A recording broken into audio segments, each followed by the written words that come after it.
come on, there are always a couple rocks laying around you can throw in there. wow, Joe, like you're using ammo points to blow up bridges. We cannot afford this, dude. All right, so be it. There we go. I That's have why we need. some mechanical and tactical commentary about Regs 30 that I thought it might be fun and useful for everybody to hear about. Sure. Awesome. Awesome. This is rules, mechanics, and tactics that emerged from it, especially relating to cavalry and a little bit about combined arms. And this is for people who haven't played Regs 30 all that much. Um, One of the interesting things about cavalry in Regs 30 is that it's really quite flexible and responsive. Um, so one of the things that it like cavalry has three responses to units moving or charging around it. Obviously, it has reaction charge. Um, that's if another cavalry unit is charging in its charge, then it can react and charge the charging cavalry. So that's kind of well known. Another thing about cavalry is that it can do opportunity charge. Everybody knows about that also. Um, that's if it's within 2 hexes. So um, in the zone of control or adjacent to the zone of control, it can opportunity charge. But an opportunity charge freezes the unit that it opportunity charged against, and that unit can't spend any more movement points the whole turn. So um, if let's say somebody's trying to sneak past you, you can opportunity charge them even if you lose the fight, which is resolved immediately. That unit still can't move anymore. So that's useful. Mhm. The opportunity charge is also particularly useful. One of the hardest things to do in La Bataille is to catch slippery light cavalry with heavy cavalry. Because if you charge cavalry in a regular charge, it's faster than you, it can retreat before combat. Mhm. But if you opportunity charge it, it freezes it and it can't retreat before combat. So Oh, a very did not know useful that way nuance. for yeah, a very useful way for heavy cavalry to pin and force light cavalry to fight is actually to drive right up to it and stop. And then you don't charge it in the charge phase because it will run away from you. But you wait for it to try to get away and then you opportunity charge. So that's pretty useful for heavy cavalry. Yeah, you kind of get in its face, right? Exactly. If you're within 2 hexes of it or certainly next to it, you can opportunity charge. Because So that's opportunity charge another. is different from opportunity charge is different from reaction charge in the types of things that can trigger it. Yeah, a reaction charge is only charged by other cavalry charging Okay, during that's what I thought. charging Okay, mode. but an opportunity charge Opportunity charge is is one that charged is triggered only by a voluntary movement. and some, yeah, advance after combat, pursuit, like Yep, anybody who comes in there. changing So that's facing all that stuff. or no, changing formation, I should say, not facing. Yep, not facing, It's the but expenditure of if a it, movement point. that's right. Yep. So here's another thing in Regs 30 that cavalry has, which is pretty cool. It's called a reaction move. If enemy cavalry is moving around you, you can only react by retreat before combat or reaction charge or opportunity charge. But if enemy infantry or artillery is moving around cavalry, it can do what's called a reaction move. Um, this is particularly useful in getting away from skirmishers who are trying to creep up on you and skirmish you. Uh, if if you have a cavalry unit and infantry or artillery comes up within its opportunity charge zone, instead of opportunity charging it, you could just move away. The minute infantry or artillery, which are slow, moves to within 2 hexes in the zone of a cavalry unit, it can move up to half its movement. It can actually move its full movement allowance, but if it moves more than half, it's exhausted. but it's not even But tired this if is it moves less than, or if it moves half that's or right. less. It just like sidesteps away. So this is really And it can useful do for this getting repeatedly as cavalry well, right? It can do this repeatedly. over and over. Yep. Yeah. So you have to pin it with your cavalry before you can bring up the infantry to try to skirmish it, which is kind of.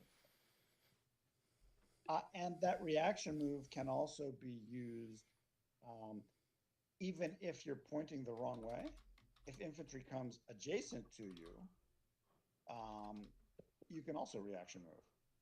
So, like if you got skirmishers who are trying to hunt and skirmish cavalry, they can come up on the flank or the rear at a range of 2 and try to snipe you. But if they come up right next to you, you can move away. So those are pretty useful stuff. And like that ability for heavy cavalry to reaction charge light cavalry and pin it and fight it is pretty important. And that is So that was kind that of is some of the reaction charge. mechanics. That's the opportunity charge. Opportunity charge. Yep. Okay. So here's another unrelated but very interesting and effective sort of tactical, grand tactical thing. I call it the can opener. In regular, in third edition or fifth edition, you're basically moving your whole force all at once.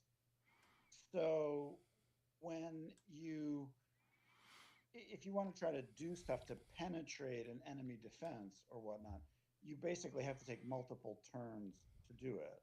So, you've got one corps on the left wing, you've got another corps in the center, you've got another corps on the right wing, and they kind of occupy a horizontal width.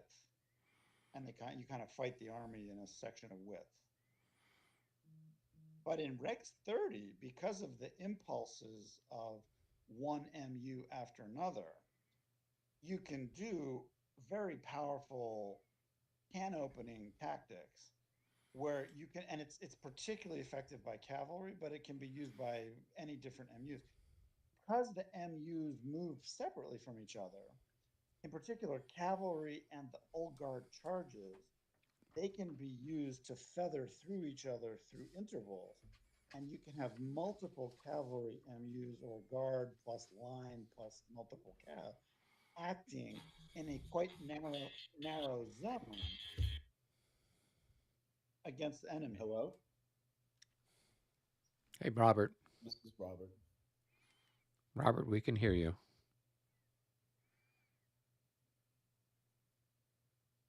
That's okay. Is my microphone feeding back? No, you're doing good. You're good now.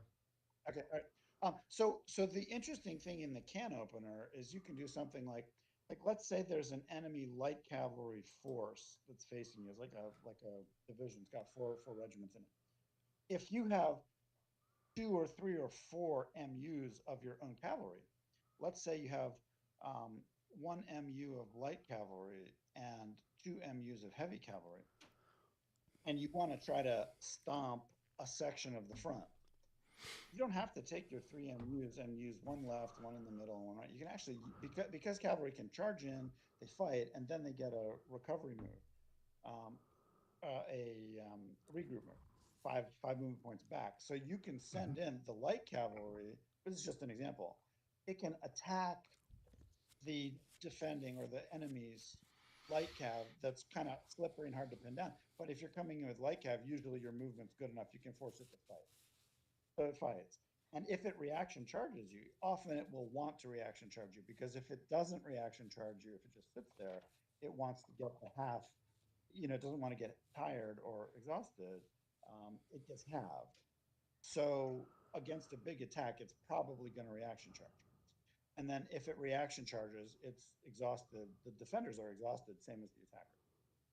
So what that does is the light cavalry MU that goes first, it allows you to force a combat against the defending light cavalry. And then if you get your heavy cavalry MUs later, then now the light cavalry, which was going to slip away, now it's exhausted. So now you can come in with heavy cav MU, and later you come with a second heavy cav MU on the same narrow frontage, and you can stomp the exhausted light cavalry. I'm sorry, guys. I gotta leave. I just had a call from my mom's retirement place. She had a fall and has been taken to the emergency room. So Uh-oh. yeah, so I'm gonna go over there right now. So I guess move my pieces for me. Okay. Keep me posted, Rob. All right, I'll let you know. Okay, bye. All right. Everything's okay. Thanks. Well, that's no fun. No. Brennan, how do you do that? I thought when you charge, you only charge at one thing. So Yeah, once you it's charge- already so what engaged, happens? Yeah, so what's First happening time is you it's charge it- almost like a wave. So what he's saying is the light cavalry all by itself is one maneuver unit. It gets pulled, it goes and it does its thing where it engages the enemy light cavalry, gets them tired or exhausted, sequence. pulls back. Then later in the turn, you draw your maneuver unit for your heavy cavalry. Now they're ready to go in, and then they can attack the enemy light cavalry that can't escape or can't fight as effectively because it's already been engaged, it's already exhausted. So it's the idea is that you're hitting it in waves. Here's the first wave, then here's the second wave, then here's the third wave. It's usually punch, counter punch, counter punch, punch, punch. You know, there's a back and forth to this where you have some reserves that kind of deal with this problem. But yes, Right, and so So it may not but who's work got if the other last one? yeah. It's like chess. Yeah. it's like exactly, and what it means is if you can concentrate several, like 2 or 3 or 4 of your MUs against a narrow frontage, you can sometimes exhaust out the enemy reserve. Maybe they got 2 sets of light cavalry, light and heavy, but if you got 3 MUs or 4 MUs coming in, narrow front, but multiple action, multiple waves, so what that lets you do is it lets you penetrate sometimes in carefully done situations to a much greater depth through the enemy force, maybe than they were prepared for. And Agreed. another example of it, the maximum can opener is the old guard charge, because the old guard can make a rush and a melee attack and a normal melee attack. So if you use the old guard, like this is actually one of their most powerful abilities because they do it during the movement phase. And so if you have a zone that's 5 or 10 or 12 hexes wide, you can bring up the grenadiers and chasseurs of the guard. If that frontage has gotten a little bit of disorder in it, like maybe your line infantry got some shooting or some assault, whatever. And if you have the old guard, they can rush up, stomp the disordered units, and keep going. And then you can follow it with a triple wave cavalry can opener. So between the line infantry doing the frontal disordering, the old guard launching then assaults, they're not trying to kill so much as create space. And then followed by cavalry, 1 or 2 or 3 MUs. You can bore your way through an awful lot of depth of the enemy troops. These are very powerful tactics to keep in mind. Oh yeah, I can't believe we're giving them the old guard, but here we go. It gets expensive because the old guard, when it takes hits, it pays for it. So, and it's not invulnerable. But this is a way that it can be used very powerfully. What it means for people defending against one or the other is you may need in Regs 30, you may need maybe more depth, especially more depth of cavalry units, than you sort of maybe thought. Good stuff. So Do you have more? that was some of the thinking. Mm-hmm. Okay. Well, cool. So you guys just got through the 6 a.m. turn last week, right? Yep. Okay. All right. Well, that's Now, before we get started, I do have, as I was going over things, I've got some questions on Russian movements and some possible things that were kind of moved over zealously. well, and I noticed a couple of errors with French movement too. Okay. So yeah, so let's take a look at it. All right. So first thing I had, first one's an easy one. Second reserve cavalry. It's up here, up in here. There's the commander.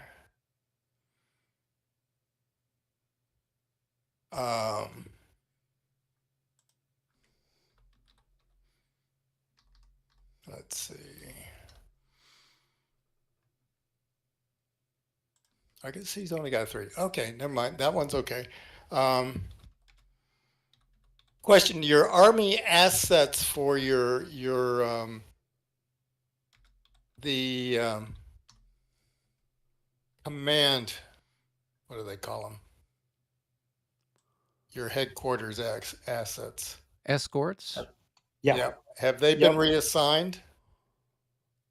The Cossack unit was reassigned. The Well, here's the others are out here. Cossack, yeah, this one here was reassigned.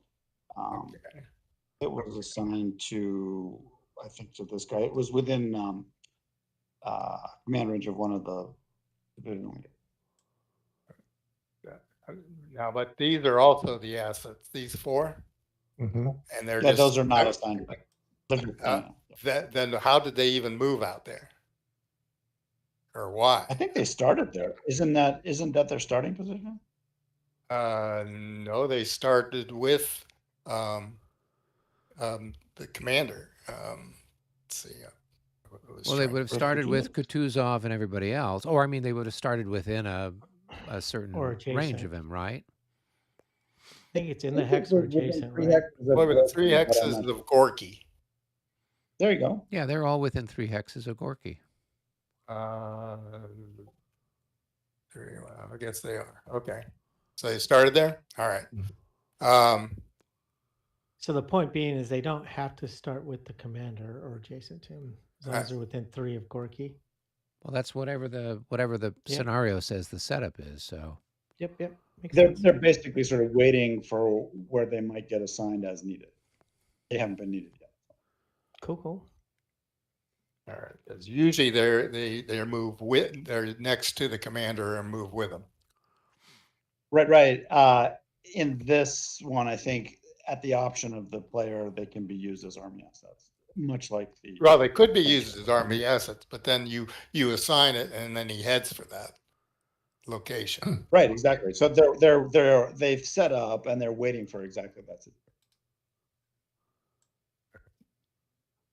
So other than, all right, this corps commander down here, 4th Corps, he was set up down there for whatever reason. He's supposed to have been set up with one of the units in his corps. And he was in the original file there, and he's still there at the end of the first. Oh yeah, that's probably why I put him there, because I thought that's where he started. I didn't look at the rules beyond. No, it says right on it, with any unit of his 4th Corps. Oh, see. 6th Corps. Or 6th Corps. Sorry, yeah. Okay, I'll put him on. I'll put him on somebody. And all right, so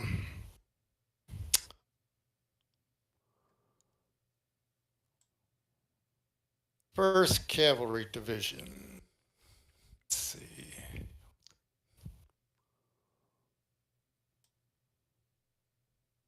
First Cavalry Division. Where did he start?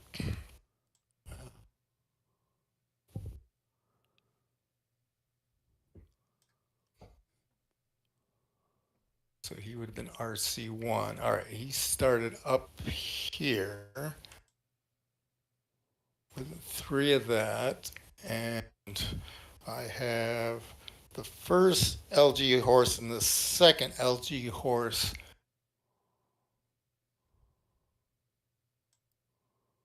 are way out of where they would end up.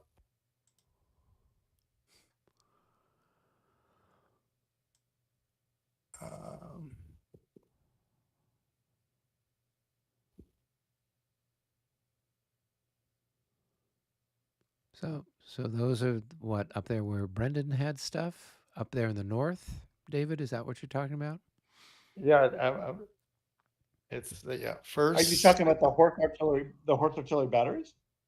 Yeah, for the RC1, for the first Cav division. Or, Right.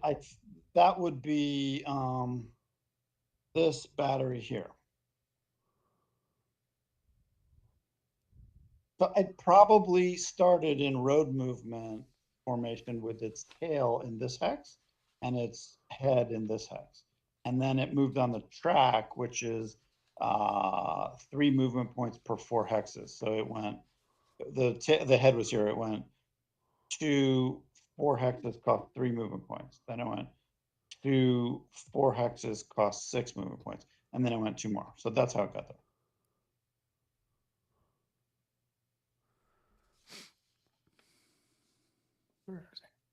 but who's he moving? Let's see. He is. He's moving towards his corps commander who's over here. Like the leaders move first and they're fast. The leader has a movement of 15. And the leaders on the tracks go at 1/2, unlike the artillery, which is 3/4. So the leaders zipped out here with Clausewitz, and then the battery followed later when regroup came.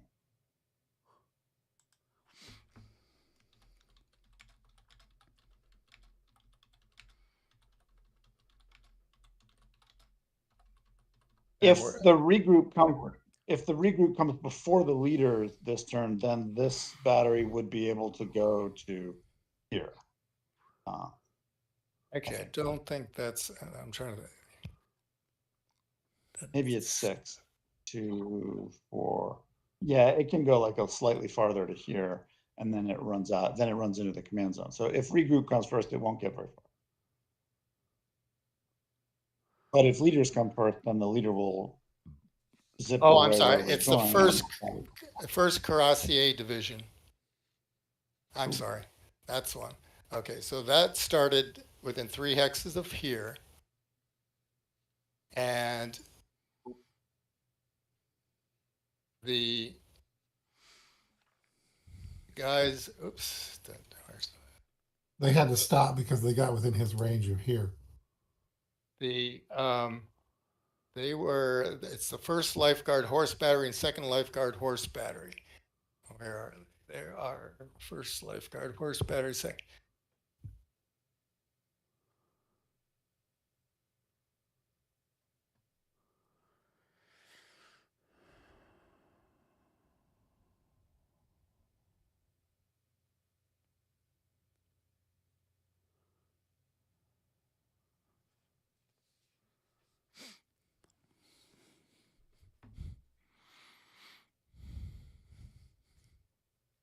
All right, and their commander is Borzidin, who is behind them now. They can't, they could not have moved. As soon as they moved within 3 hexes of him, they would have had to have stopped. Well, I could also assign him to any one of these. No, leaders those over can't here be again. assigned. Those are part of that Karasi. The ones you can reassign are the reserve artilleries. They're not part of the reserve. I thought that this guy commanded these guys. He does, and those 2 artillery units. Those are part of that division. And you're saying those cannot be assigned to another leader. No, they're not a core asset, Hold on, I'll have to look that up. or they're not an army asset.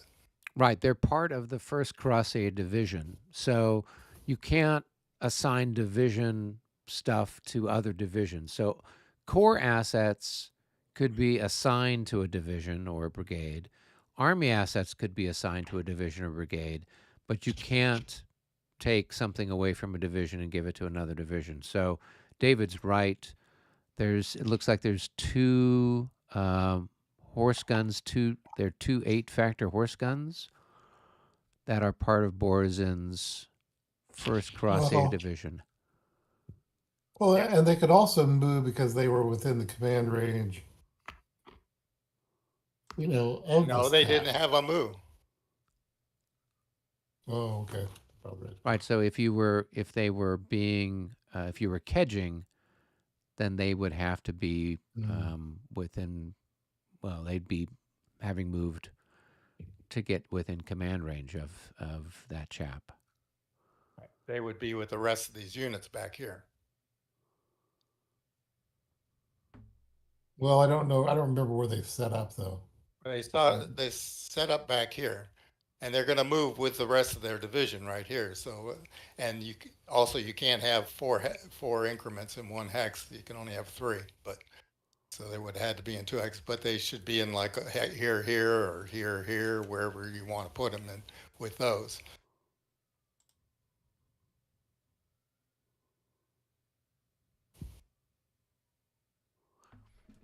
Right. So these guys here need to come back here somewhere. Hold on.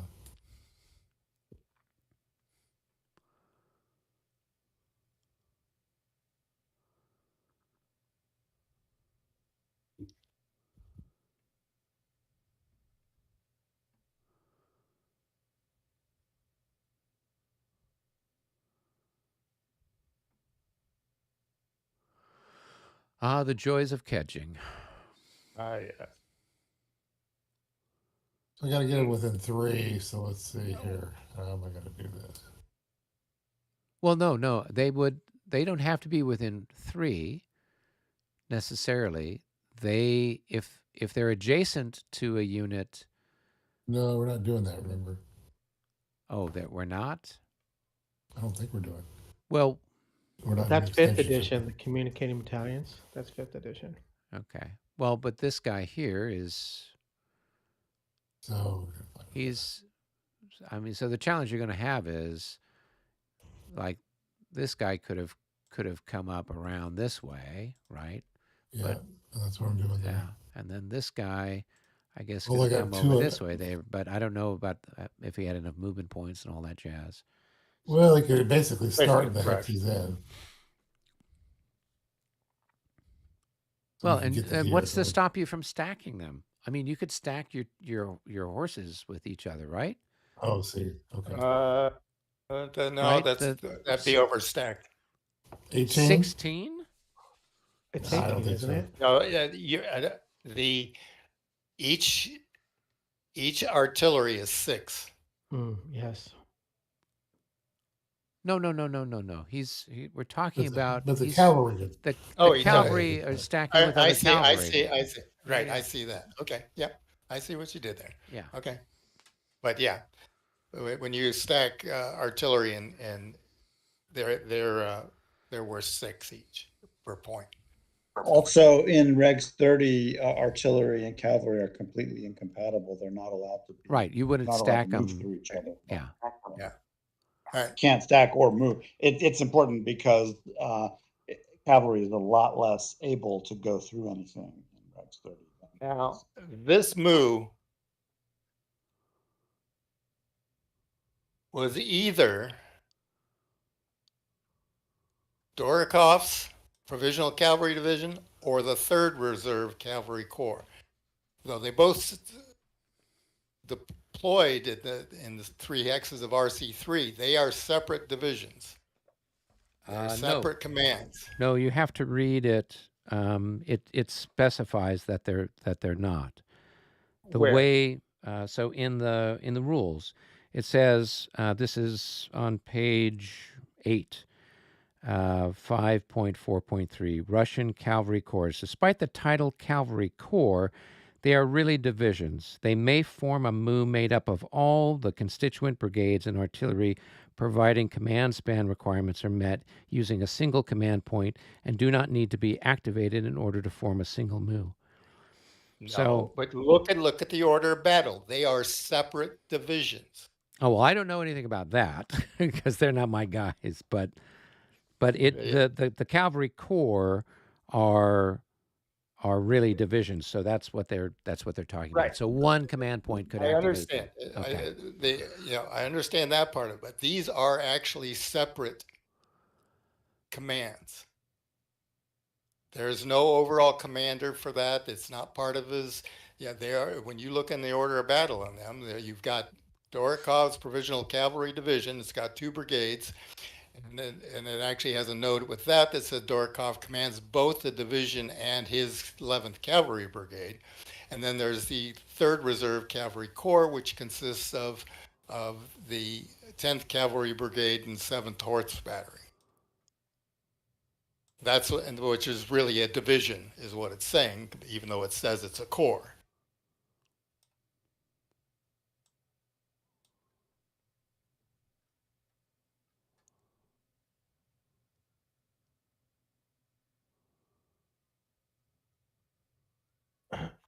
I mean, looking at it though in the org, if he gives the center wing, if he gives him a command point, and those other cores are within command, don't all 3 of those activate? What are you talking about? Durakov, I'm just looking at the org chart at the end of the rules. He's the center wing, and then he has the 6th Corps, 3rd Reserve, and Provisional Cavalry all under him. So my question is, if you spend that Looking CP at at on that that- high level, Are you Yeah. looking on the command chart? All right, Yeah. let's see. so if he spends that CP at that high level, assuming that he can, and those other groups under him are all within command range, couldn't he activate all of them with 1 CP? He can use 1 CP to activate the 6th Corps, commanded by Dakhturov, which is the 7th and 24th Division. That's 1 CP, because we're giving each wing commander of the Russians 1 corps activation per turn. But he has 2 cavalry groups under him. The small 3rd Reserve and the larger Provisional. It costs a whole CP to do either the 3rd Reserve or the Either of Provisional those. Cavalry Division. Okay. Yeah. What we might do, we've talked about it internally a little bit when the time is right. We might take 2 of those headquarter escort dragoons and we might assign them down to Kreitz, because that would would bulk him up and make him more CP efficient. But otherwise, he's kind of a very thin cavalry. He's missing a brigade, basically, relative to the others. It's probably detached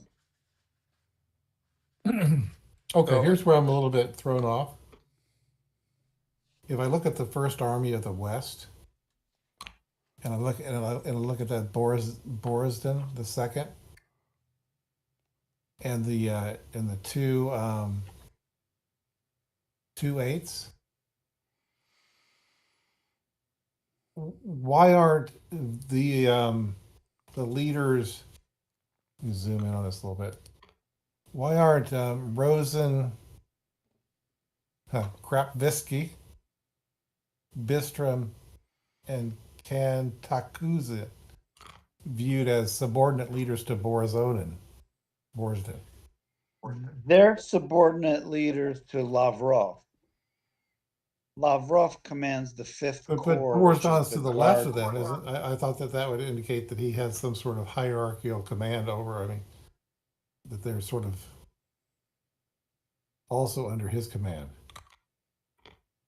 Lavrov commands the Guards Corps and division. He's a little bit like Dakhturov.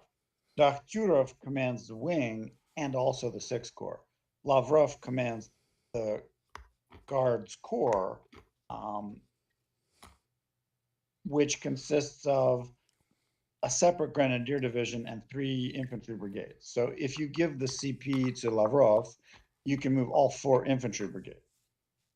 But if you want to move the cuirassier division, which we were just talking about, that's the Guards cuirassiers basically, they need a separate CP. He doesn't move under Lavrov. He doesn't, because the Corps doesn't really include the Cav. It just includes the. Maybe that's debatable. Maybe he gets the Cav as well. I don't have a strong opinion about that.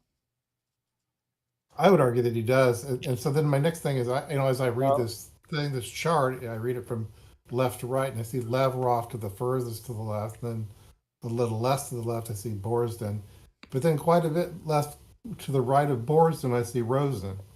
So in my mind, I see that Rosen No, as being subordinate to Borzin. and you can't see it. The only one on your side that I believe that can see it is Eric. But if he were to pull up the Mu chart, Borsden is at the top level. The Mu chart. Right. So in the back of the rule book, and maybe I'll That's the other board. That's the infantry Borsdin. That's actually Borsdin 1, who Oh, okay. commands the 8th There's Corps. two of them. Okay, let's There's elaborate. Borsdin 2. I think Mitch is right. I think the cavalry, the Guards cavalry, probably moves together with the cavalry. Now, one thing I wasn't aware of in the special rules, other than when you get the special event for it, you're not allowed to do core activations. That's right. What we talked about in terms of the command stuff was when we gave the French Napoleon's free movement, is we said, as part of our way of playing this game, that each Russian wing commander would be able to use one CP. That is, Bagration, Miloradovich, and Dakhtyrov, each of them would be able to use one CP for a core activation each turn. I don't remember that discussion, but that was a big deal. Yeah, we did talk about it. That's a big The deal. reason for doing it is that the French can activate all their corps now by getting them lined up with Napoleon. So that's could conceivably be 8 or Yeah, so. they're still 7 or not 8 going to be able to do all their cores, but no, that's no. But if we played with the historical thing, the French, once they get to a certain distance from Napoleon, they'd be maneuvering by division, which is what happened when we played this a couple years back. And in which case, then we would randomly get a core activation when we rolled the dice, but everybody at that point would be just moving by division for the rest of the game. So the idea of liberating Napoleon means that you can have at least, I would imagine, at least 2 corps within command span at any given time, maybe more. And so therefore, in order to make it equitable for the Russians, we'd have to be able to get a core activation every turn to try to have any sort of parity with you guys. Otherwise, you're welcome to go back and have Napoleon sit on the hill for the rest of the game.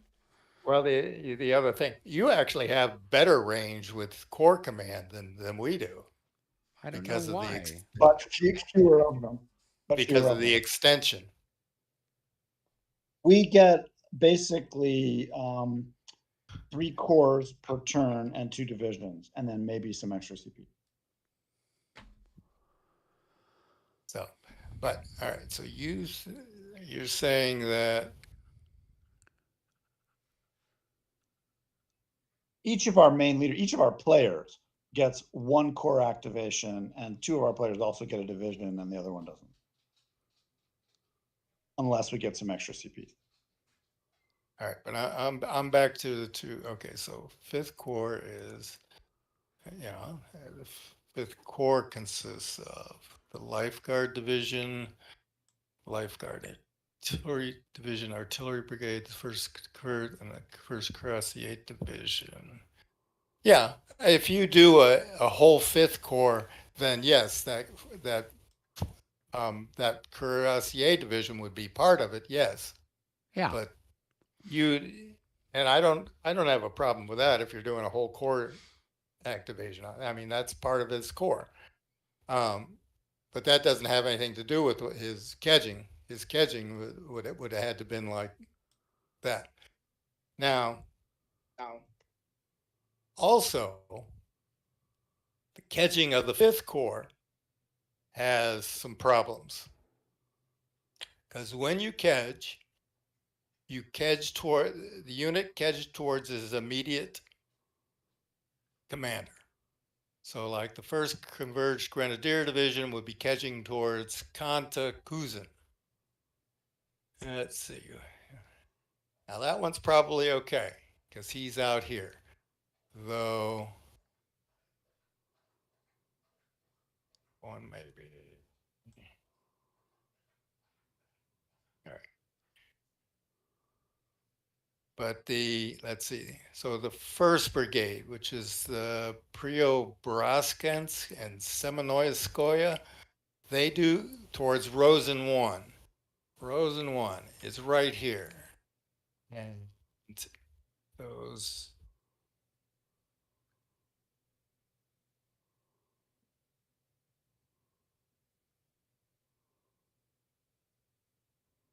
So that's one of his units.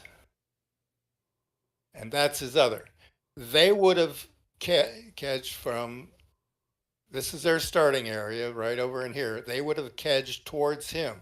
They wouldn't have ended up over here and in here. They would have kedged in this direction to be within range of him. That's to the first brigade. Second brigade is Karpovitsky, who's sitting right here in the middle. He's got the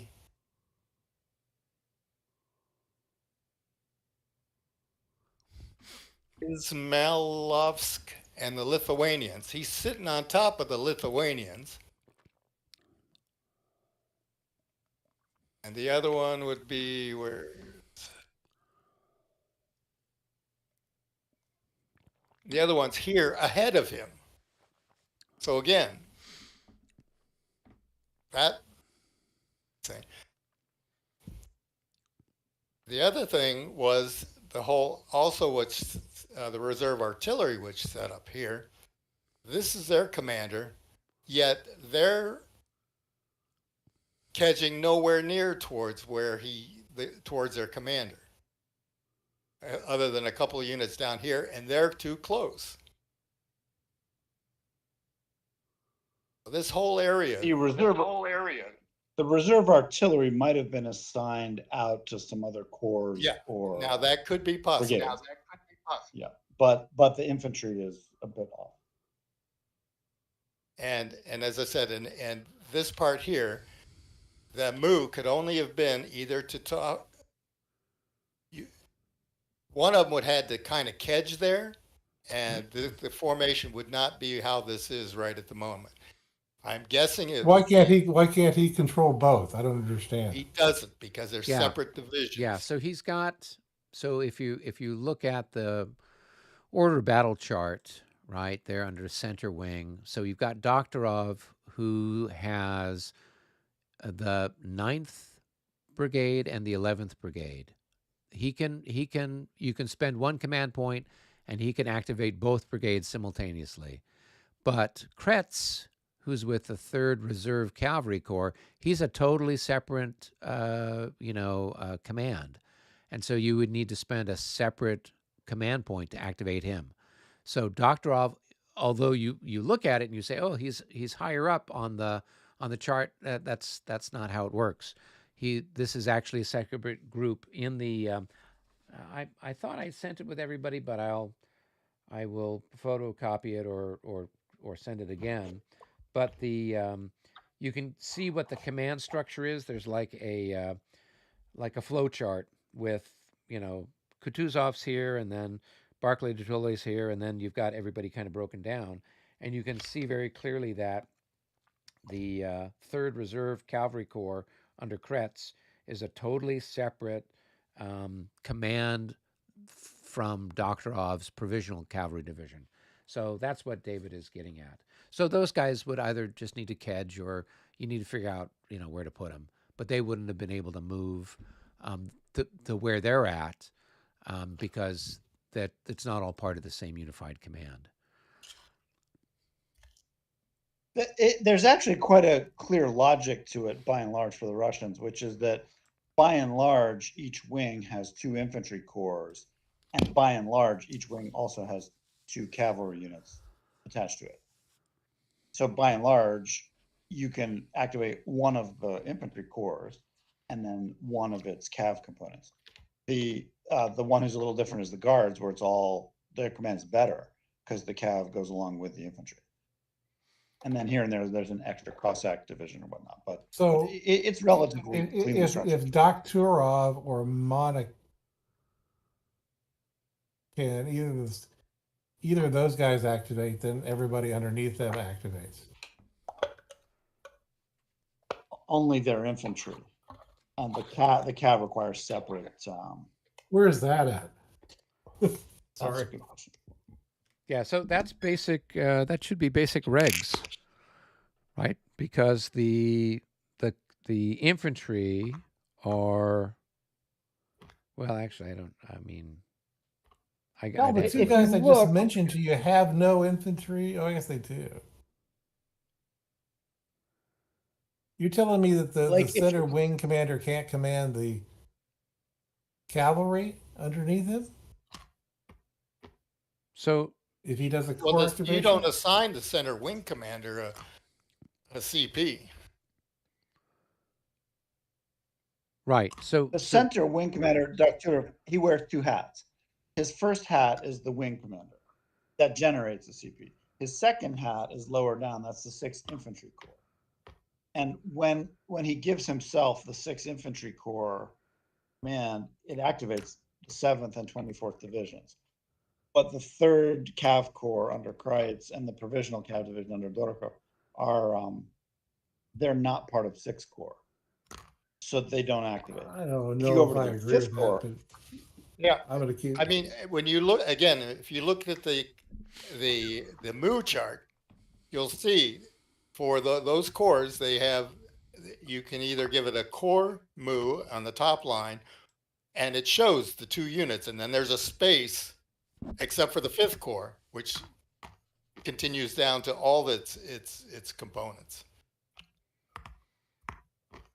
yeah. So the wing commander, we're not activating things by a wing. We're either activating things by a brigade, a division, or a corps. So by Well, I thought wings were like cores. no. No, wings above a core. Doesn't that have the 10 hex range thing? So they've got army leaders to wing leaders or corps leaders. It's 10, right?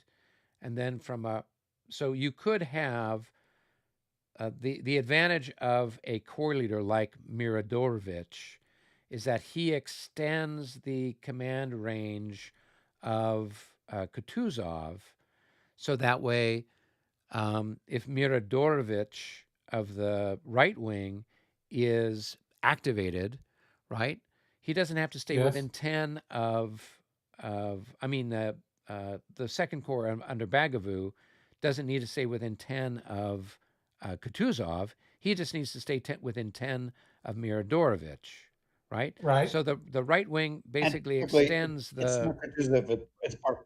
It's Barclay, not Kutuzov. But I'm yes, sorry, I'm trying to concept's same. remember. I'm just kind of looking at it there, but yes. So the wing commander allows the corps commanders to stay in activated at a further range. Otherwise, all of these guys would be. It would be really hard to keep everybody activated because they're all stretched out. Here's Barclay. He's the army commander. Correct. He passes command. He's the origin of all command for the First West Army. He commands Dakhturov as a wing commander, and he also commands Miloradovich. Each of them have to stay within 10 of Barclay. But Miloradovich could be like way out here, and Dakhturov could be way over here. They're still in command. And then their subordinate units, like the 6th Corps, would have to be within 10 more of Dakhturov.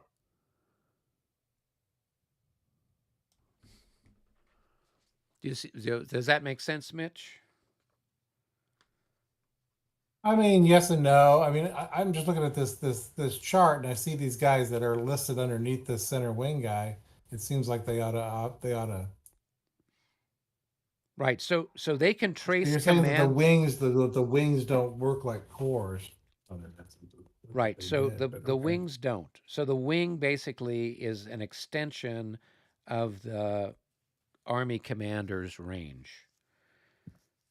So the people that are underneath Doktorov, for example, in the center wing, like the 6th Corps, as long as they're within 10 of Doktorov, then they can maintain their active status.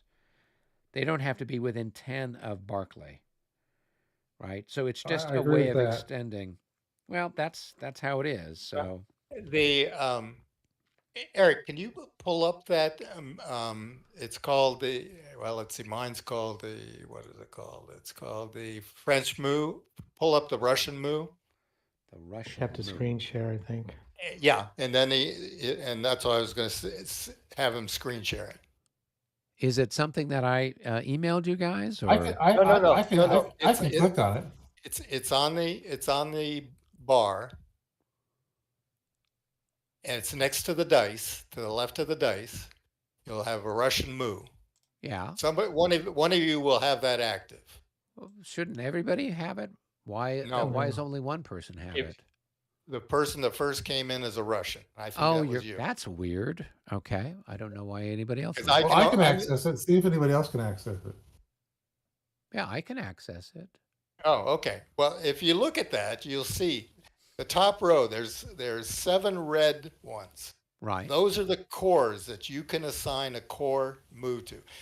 Notice that below each one, other than the 5th, that has 2 boxes below it. Those are each division that's part of that core. And then there's a slightly larger space, and it said this is what that core can command is those 2. If you look at the 5th, it goes all the way down. It can control with one core move. It can control all the assets under that the 4th column there. Right. Sure. And yeah. All right. Do we have an understanding, gentlemen?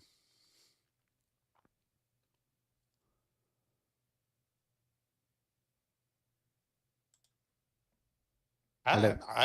I'm good, but Okay. Mitch was the one that Yeah. seems right. Do you moment. so Mitch and Brennan? I guess you guys, since I wasn't here, you guys figure out what you're going to do. But Rick, I noticed down here by the woods where you've got compans and some of these guys, you can only move battalions into the woods, and you've got these regiments that are in the woods. Oh, that's only in brush that the battalions can go in? Yeah, mean, so if you regiment, just look yeah. at the stacking, it says for the forest, 1 battalion or 10 in general order. And then in the brush, you can have a regiment. Yeah. But yeah, in the forest, so you either have to break down or find a different route to move those guys. I'll just pull them back one and break them down. Yeehaw.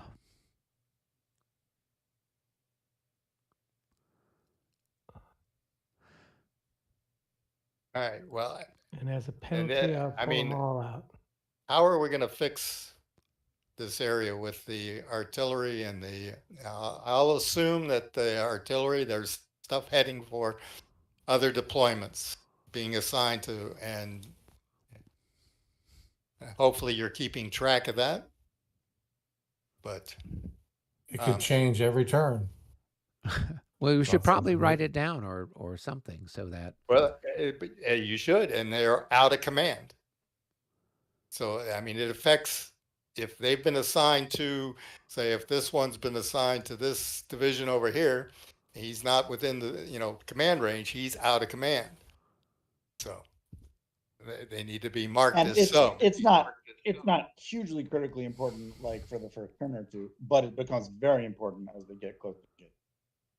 Yeah, and right now, there are things here that would possibly be in command, but they aren't in. This guy would not be stacked with that unit that he's catching. That unit would be back here if that officer is there, or that officer would be out here somewhere. And, that needs adjustment. And then this needs adjustment here because only this one, I forget which 2 Dragoon units are part of the MOO.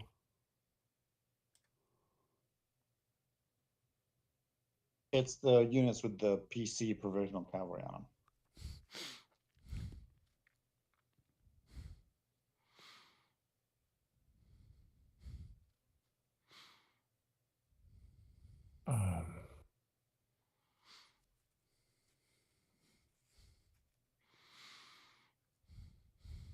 So, like this 3 was assigned to him then. Now, I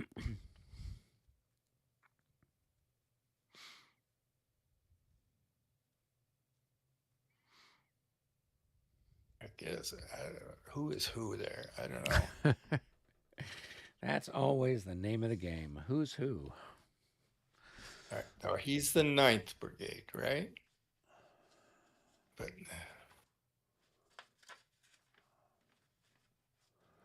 ninth. All right, the 9th. Okay, Dorka. Okay, so he's Dorka's Provisional Cavalry Division. He's the commander of that and the 9th Brigade. And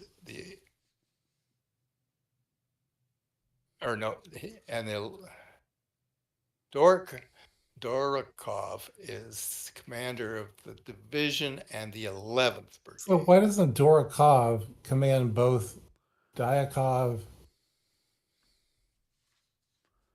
Why doesn't he command all that? Kreitz is a Why different doesn't? division.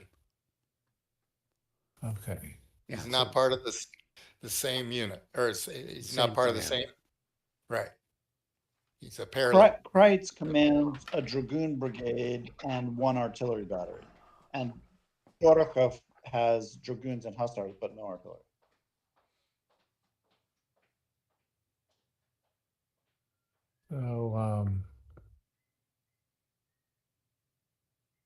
So this is who you gave the move to. And so he commands this guy here and these 4 cavalry units. This commander commands those 2 cavalry units. And the artillery. Yes, and the artillery. So to even get somewhere there, they would have had to Kedge and this guy, but they couldn't be where they are right.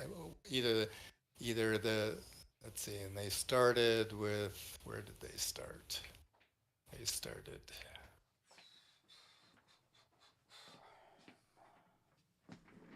RC3 within 3 hexes. How about there? You happy there? What did you change?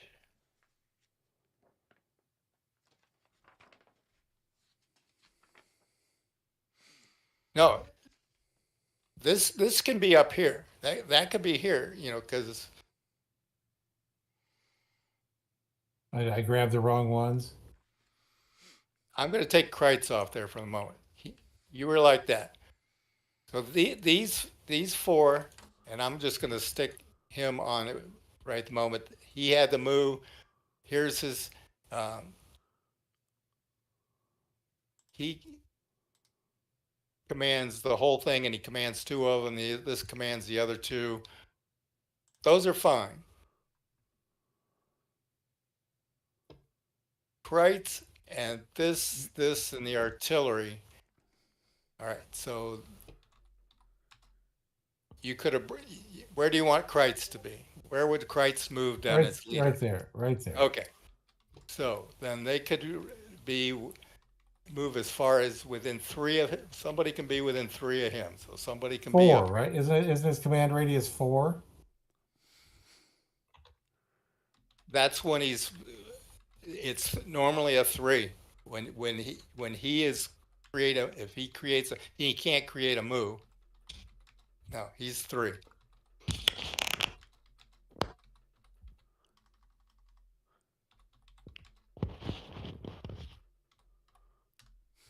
Division to his brigade leaders is 3.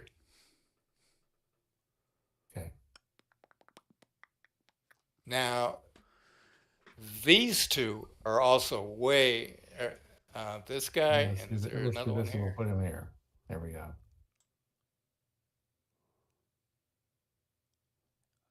Hey, Brendan, I've got a question for you. Can you and I chat separately so you can catch me up on what's going on? Yep, sure. Okay. We go down to coalition. Yeah.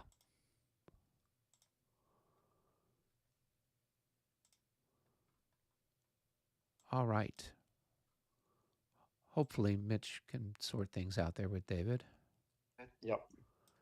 It'll take a Um, little getting used. There's a lot of logic to it, but it's not immediately clear. yeah, no, and hasn't played quite as often as we have, so I can understand. Yeah.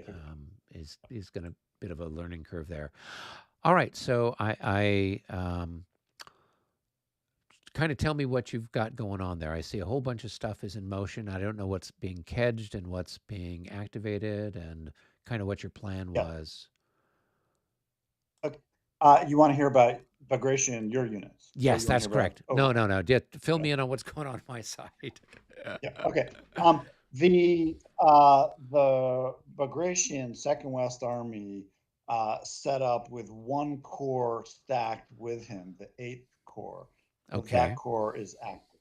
Okay. The 8th Corps has several divisions in it. It's got 2nd Grenadiers, who are behind north of Semyonovskaya. Okay. It has 27th Infantry, who is also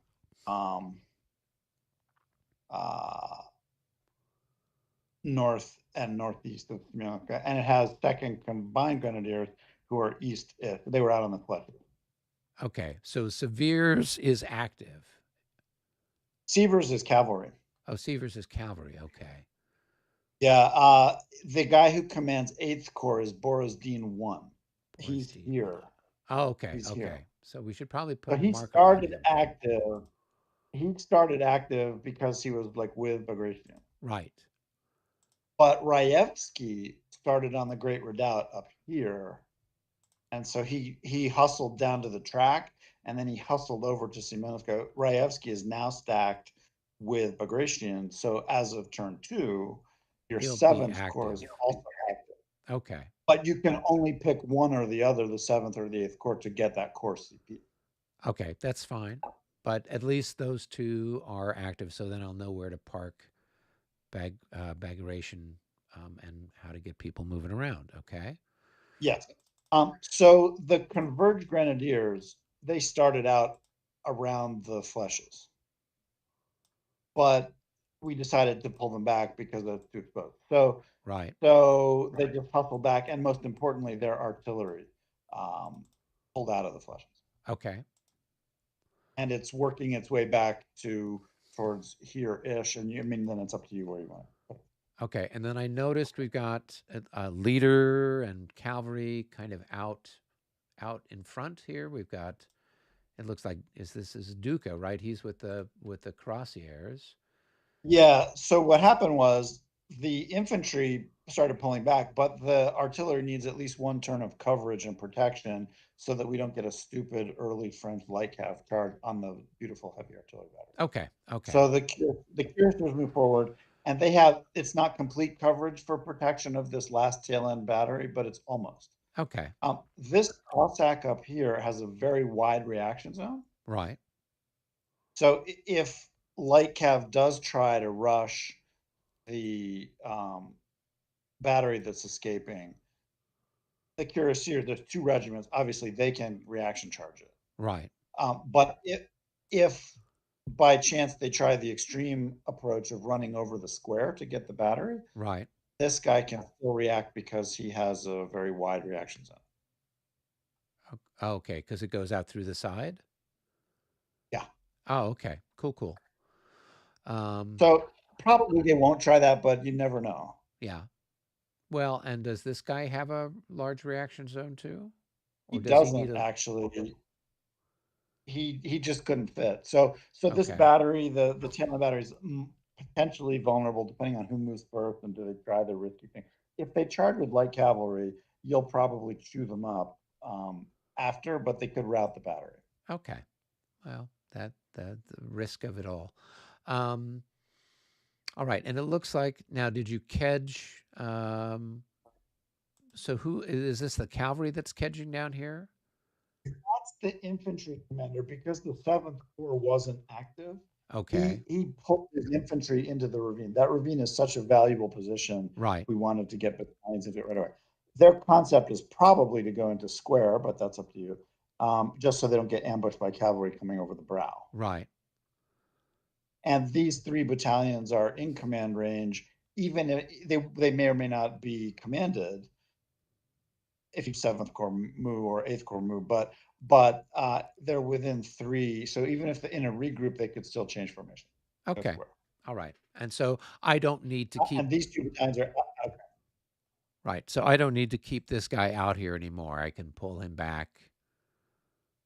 Yeah, he was just there to pull the infantry battalions forward to the Okay. All right. And it looks like, yeah, everything's kind of all higgly-piggly from where I thought it was. But that's okay. And then it looks like he's pushing a whole bunch of stuff through the brush there. Yeah, it looks like Davout is going to try through the brush. So the militia, which was going to hustle forward to help the Cossacks, it's Right. probably not going to have time. It's probably better falling back to some rear position rather than a Cossack support role. Okay. Yeah, because they just, I mean, unless I put them in the swamp or something, they're not going to stand a chance. Right. No, they're much better, but they're pretty decent to reinforce the Cossacks in the right circumstances. Right. But that will, rather than doing a forward delay of the poles on the road, I think the Cossacks are probably better off falling back to join the main group, because otherwise you're going to get probably pinched. Okay. That's up to you. All right. Or I can use the Cossacks to slow down this cavalry that's coming through here. Well, I don't know. Yeah. Yeah, exactly. That's it. Like there's a whole very interesting tactical analysis of how you want to work the left wing. Right. That's a very interesting challenge, which we can talk about, or you can just figure out. Yep. Well, I'm sure we'll be talking about it as it develops, because he's got. So did they use? So it looks like he's got Marat down here. So Marat is able to have all of this cavalry, I guess, active with one command point. But did he spend 3 maneuver units to have all of these 3 divisions of, or I guess it's 2 divisions, Compounds and Friant? No, and he's got Desai.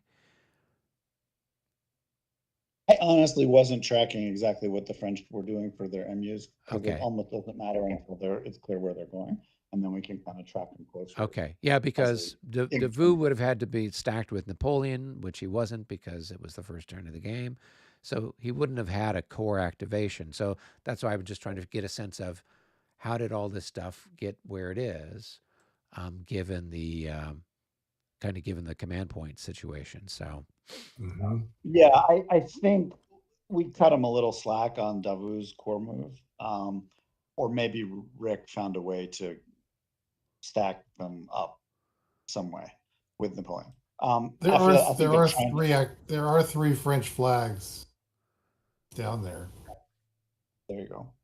Okay. Yeah. They may have used 3. They may have used 3 command points. Yeah, they would have had to, because Davout didn't start the game stacked with Napoleon. So he would have had to move over to where Napoleon is, and then he would be a activated core this turn. Oh, wait a second. Are you sure that he may have been actually? They may have made a big point about this, that there was some way that they could be stacked together on turn 1. Nope. No, Davout is not. He has to stack with one of his units, right? And Napoleon is over at the Shevardino Redoubt. Yeah, but where does Davout have to set up from? Davout has to stack with one of his let's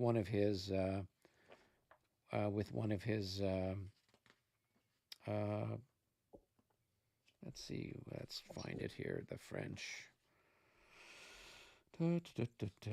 French deployment. So Davout's got to start with any unit of the 2nd, 4th, or 5th Division. Right? So the 2nd Division sets up over by F2. You have the page. You have the page where this is on. Yeah, it's page 20. Thank right? you. Yeah. F3 is, I don't know where F3 is, somewhere, right? And then F5 is somewhere else. So within 3 hexes of this, within 3 hexes of that. Right. So none of them are within are the You know, three Shevardino hexes of readouts. F2, 3 hexes of F2 would let Napoleon's, the word Shevardino is within 3 hexes of F2. So Right. maybe But that was, Napoleon, oh yeah, I guess within 1 hex of the Shevardino readout. So I guess yeah. So if they put him yeah. one there, okay. So they need to put an active marker on it so that we know that that Mhm. core is active. But I'm pretty Yeah. sure that's what they made a big point about how, they can start at the same hex and I can activate the whole core. Right. Well, that was, I mean, that's a valid, important item for them because they Yeah. wanted to be able. So, but the issue is they've got to stay within 10 of Napoleon if he wants to stay active. Maybe 15, right? With Bertha. Well, is that a regs rule? That's only in 5th edition. Good question. Well, I think his command range is 10. His command range is Okay. 10. So he's already out of range. So he may have been able to do the first turn, but now he's out. Cool. Well, maybe not. Let's see. We should double check that with them. Yeah, he's 12 hexes away. Maybe they were thinking of birthday or something, but yeah, let's check that. Yeah. All right. So we're all together trying to figure out what the heck we're doing. So,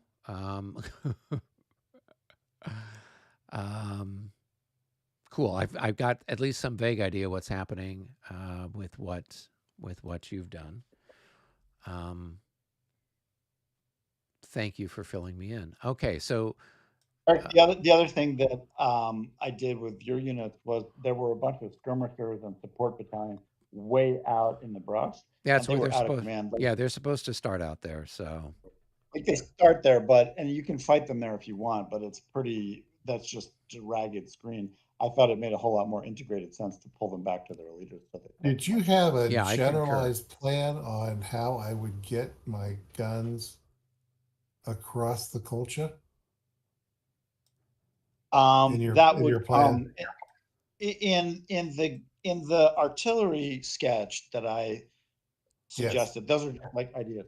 The only guns that will go across the river are the horse guns of 1st and 2nd Cav Corps. They'll cross north. Oh, so that plan does not involve me getting any of my guns across the river. No, your guns stay on the near side, but they find cool hill positions. Okay. That makes better sense to me. Yeah, because you got the heavy guns. The concept, Mitch, was that if you look up near Bordino Village, Yes. your 6th Corps would put one position battery right out on the nose. See, I was wondering about that. Okay.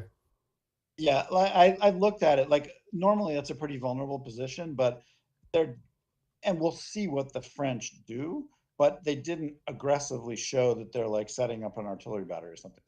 So you might unlimber the heavy battery here-ish, and then it could creep forward over a couple of turns. So you're not like exposing it right at the beginning. Even from back here, you have your batteries now up here and in the flesh. Mm-hmm.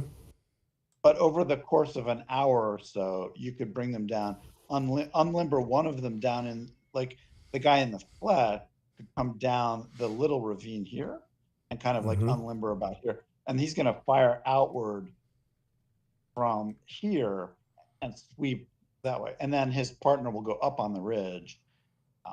If you like that idea. And then they can, obviously they stomp this valley and their firepower carries over onto the nose, French nose. Okay, when this comes up, when we draw this shit, you're gonna have to help me execute this a little bit, but that'd be great. If you look at that black bluff position. Oh, I looked at that as a great possibility of putting some guns. I did think of that as, oh, this is a nice little ridge. You know, it's hard to get to. You got this lake in front of you. There's a lot of things that are like real attractive, and you got this black line slopes, which is hard to get up and all that. So I'm like, And like, if we decide to do that, that will mean that then you will fight hard for Bordino Village because we'll be bringing up artillery support to help. And then your infantry, who's all over the New Smolensk road at the moment, they will actually gradually go southward. And my Okay. infantry will fill in where you guys are now, because my fourth corps, because where your 24th division commander is now, Likhachev, that's actually going to be the fourth corps battery position. It would set up here, and then it can fire due west across the plateau. It can fire southwest, ricochet across the front of Borodino village, and from there it can actually very easily prolong back, and then it can actually fire all the way down to the Great Redoubt due south. So then those two batteries are supporting each other. Okay. I dig it. And then your other battery, conceptually the makes big sense. one, Yeah. the big guard battery goes like here in 3 hexes. Okay. And you get, that's where Yermolov goes, the Arty commander. And then so then between your guys on the nose and the Great Redoubt and that Grand Battery, like we have 3 or 4 batteries that all bear against the French artillery if they try to go there. Okay. Make sense? Sweet. Yep. And then the infantry's job, it's just to cover and protect the artillery. It fights like really hard in the village. You're going to hold on to the village then, and you'll have firepower pouring in over your shoulder from the artillery. It'll be fun. Okay. You may get an early French rush, but they're silly if they do that without proper preparation. So you should welcome an early French rush. It will look scary, and then you'll chew it apart. Yeah, if he just advances that cavalry out there all by himself, that's, I mean, he's got to be careful that I don't advance on him and do some of the tricks you were talking about, right? Exactly. And then Because the other thing if I that can freeze him, then I can assault his cavalry with infantry. exactly. And just fire on it, just shoot on it. Shoot on it, inflict hits. We have my second corps, which is in distant reserve. It's going to gradually march up, and then it has good artillery. It will form up its artillery somewhere where your reserve artillery is now. My second corps will fill in there while the reserve artillery goes back. And we ought to talk about how we're going to parse out all that artillery in the middle where it needs to be going. One thing I would definitely say is you have 5 reserve horse artillery batteries. They're very fast and quite strong. Yes. Eric has a deficit of artillery. I think you should take 3 of the horse artillery batteries and send them to Eric right from the beginning, because So we he's just gonna maybe need just them on assign 3 of them to Eric right now. Exactly. Yeah, exactly. Why don't I And just then they mark just them? there you go. Exactly. I'm on a unit. It'd be like Change 5, label. 4, 3. Oh, I'm just going to nice. put Eric on there. What a great idea. Can you see that small enough for you? I don't know where you're at. Oh, we're behind the Great Redoubt, Okay. and I'm marking 3 horse-drawn artillery for you. And now they'll catch to you. And by Eric, you just, you can change that label to something specific if you like, but you can just kind of make a note as to who that is.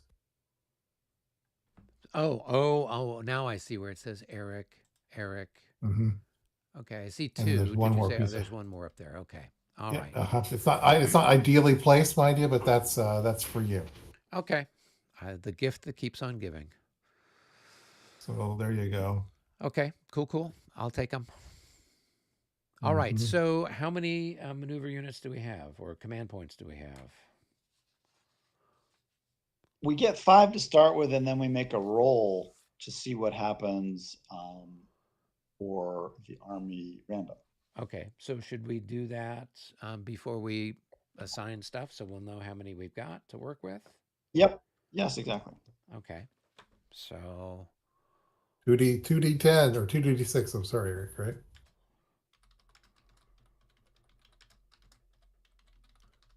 all right. So 2 dice 6, a 33, which is probably middle of the road.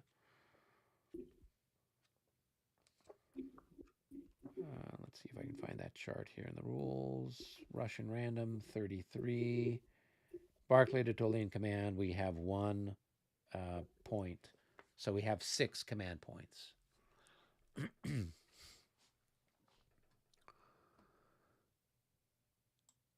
So I could, and I get to activate 1 corps with my army. Is that correct?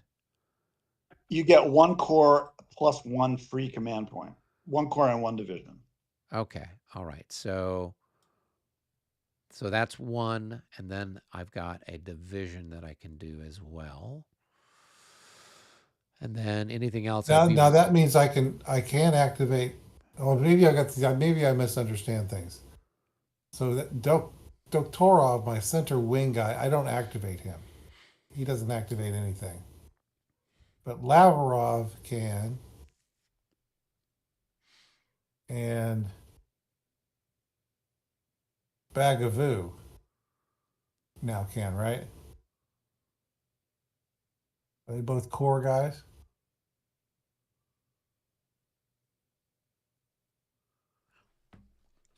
Do I understand that correctly here? Outside of Gorky or whatever it is? Bagavoot is my corps commander. Right, that's yours. And Tolstoy is my other corps commander. But we have a beautiful situation where I don't need any command points. So each of you guys get 1 extra. But Lavrov will, right? 5th Corps? But that's you, right? You can take my corps command away from Tolstoy, or I will activate Lavrov or whatever it is. So, or maybe we should just say I have to activate. Like, I don't know if we're limiting ourselves to it, right? If there's going to be a corps activation, does it have to be me? 1 for each, probably. Otherwise, it's a little. But so I don't need my other command. There's 1 extra command point that can be used for a division, not a corps. So so who's my corps leader? You have 2 of them. You have Lavrov, who commands. Okay, the so guards Lavrov corps. is mine. Okay, so Yes. we want to activate Lavrov, right? Because does Lavrov Right. control, for The guard. example? Oh, he doesn't control these guys. Those guys are the 6th Corps, and they're commanded by Dakhtyrov himself. Your wing leader is also your 6th Corps commander. Oh, okay. So I can activate Dakhtyrov, and I can activate these guys and these guys. That's right. That's actually your best move, because Lavrov spent last turn getting over to Dakhtyrov to get corps active. Now he's corps active, so next turn you can get Lavrov and back to his corps, and then they can do stuff. But meanwhile, it should be the 6th Corps. Okay. All right. So we want to put a command point on Dakhtyrov. Yes. Or MU. Yep. Should we do that now? Definitely. I'm going to put the first on him, okay? Yep. Unless you want to use number 6, because number 6 is his corps. Well, So- I like that even better. So do division leaders, brigade leaders, does anybody need to be stacked with a unit to create a command? No. Okay. All right. So I Do can. we have a 6 on the typically board, or do they're I need to get better another one? not to stack with units. Yeah. Okay. All right. I think I've got an idea, a vague idea where things are. Everything is all kind of in motion, and leaders are flipped upside down or right side up, and they should all be flipped to their regular side, so that way we know who's moved and who hasn't moved, right? We've been using the little black vassal tag to tell the movement. That way you can keep the names up with. Oh, okay. I didn't know. Where do I get that little where do I get that 6th marker? Oh, it's way down here. I found it. All right, I'm taking it. So are you going to be Mu number 6?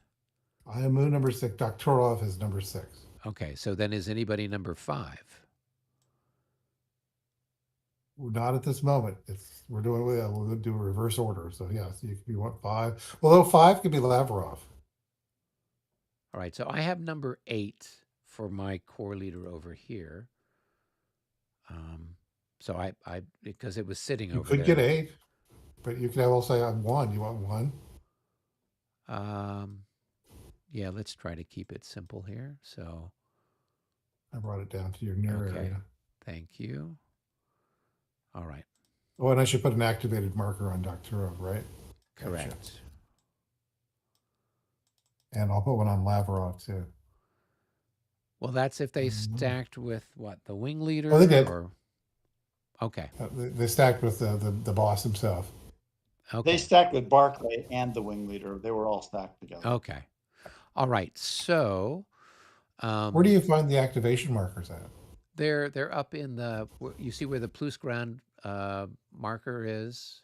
Oh, it's that thing. Okay. Yeah, and then Gotcha. it's under unit markers, and there's an activated French, activated Russian, and that's what you're going to grab. All right, so we've used Mu number 1. Number 2, it looks like, is over here by the mill. Is somebody using that one? Well, Mu 2 is for my second corps, but I don't need it because I'm kedging. So either Eric, you, or Mitch can have my I was using it on this cat right here, Okay, then go ahead but and. now he's gonna activate under a core activation. Okay, we just need to make sure that we're using separate Mu markers because it matters now. So I'll have 1 and 2. All right, and then who's got marker number 3? Does anybody have marker number 3 on the map? Nope, I only have 6 right now. Okay.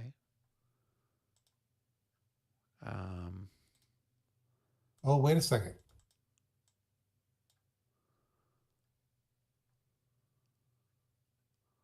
Never mind. Is there There's anybody something else I using was marker thinking. number 4? Yes, Tolstoy, the 4th Corps, is using it. It's up near Gorky. Okay, all right. So we won't use that one. Is anybody There it using is. number 5?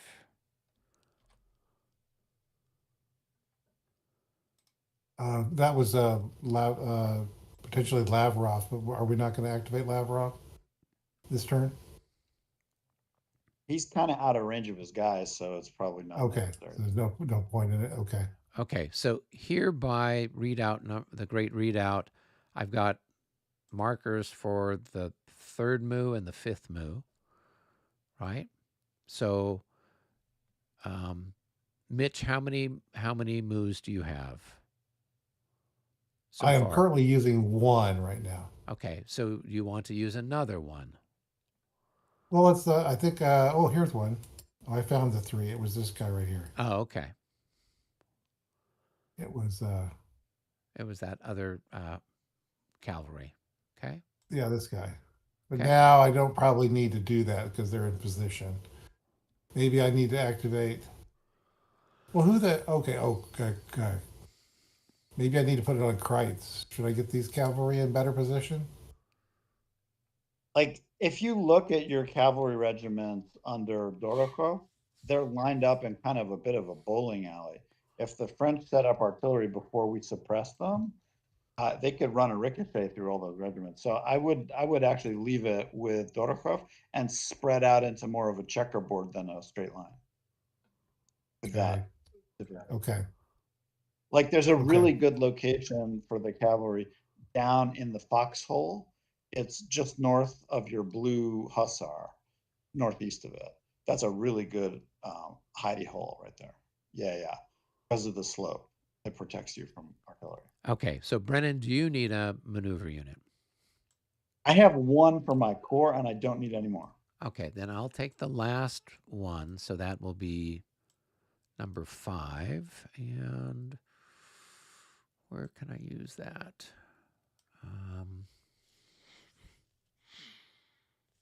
I will use it here on Duca. So at least I can move some of his people.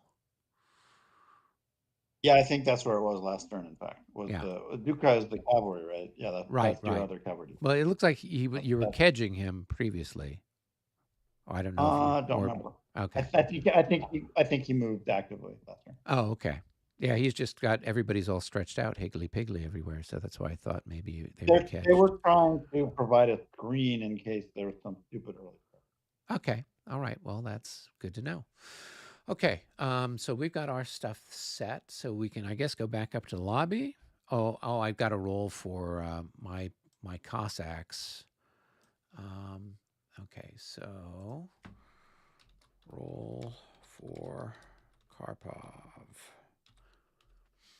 Yeah, that's a single die. Whoops, wrong. And he's passed.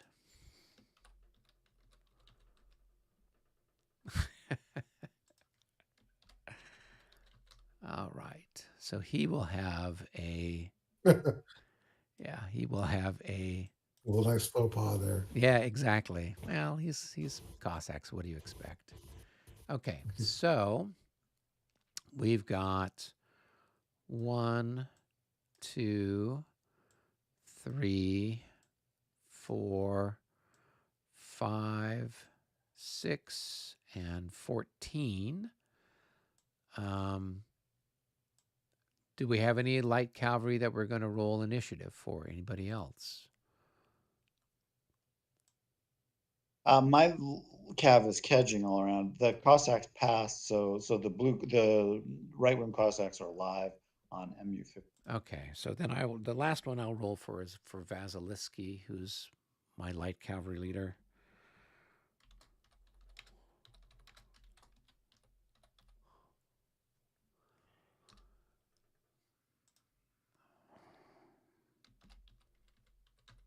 So he passed, so I got to put a marker for him. So he'll be number 15. Actually, Platov the Cossack is number 50. Okay, so then he'll be number 8. Is anybody number 8? Are you using that for the 8th Infantry Corps? Or are you using 1 for the 8th Infantry I was Corps? using number 1, yeah. Okay. All right, so I'll put 15 in, and then I will use 8 for that guy. Okay, all right. Woof. Okay, I think we got everybody set. Then we just need to put all the other stuff in the bucket here. Like we spent a long time talking about the command arrangement, but once we get it squared away, it has a logic to it, and it was totally time well spent because we want to get it right. Right. Okay. So, well, let's go back up to the lobby and Hey, see where do you think Barclay is going to sort of find himself? He's a very good artillery leader. I think he will find himself Stating charge. Hi, guys. Hi. Yeah. I think Well, I probably we would have. got everything sorted out. I'm sorry, we took longer than usual just because I'm trying to figure out where all my people are. So we've already placed Right. all of our All right. maneuver units. Have you guys done yours? Okay. Well, I was waiting for I have them on the chart. We know where they're all going. So Oh, okay. on that. All right. So what I was, that's the way I've been doing is I've been using that chart, and then I was just going to put the chart up there. So, okay, this is what we, if you had a question as to what we were. Oh, had I decided see. And that and everything. And and I had all the rolls that I did for the different light cavalry ones. I had the number that was rolled and the ones that passed and the one that didn't and whatever on there too. Right. So, I was doing the same thing up there. I think you guys might have seen it. Hey, so I've Yep. got a question because Napoleon's over here, right? And so Davout's over here, and that's more than 10 hexes away, right? 2, 3, he's 4, got 5, 15. 6, He's 7, got a 8, range 9, of 15. 10. He's got Béziers with him. He's got a range of 15 or Berthier. So where does it say that? Because I'm looking at the rules here and regs, I didn't see anything about that. So that's why I was curious. I mean, that's a 5th edition rule with them having a 15 hex range. So that's why I'm curious. Did I miss something? That's I was told that by the other side too. Well, and I mentioned it to Brennan because I said, how did Davout move all of that stuff? And they said, well, he had a unit that was there, and so somehow Napoleon and Davout were stacked on the first turn of the game. Yep, they just managed to because Napoleon had to be within one of the readouts. Right. So I saw that. Yeah. So I'm like, he's how did he back manage there. that? So then I said, well, then he's not in range anymore. And so then Brennan said something about Berthier, and I'm like, well, that's only in 5th edition.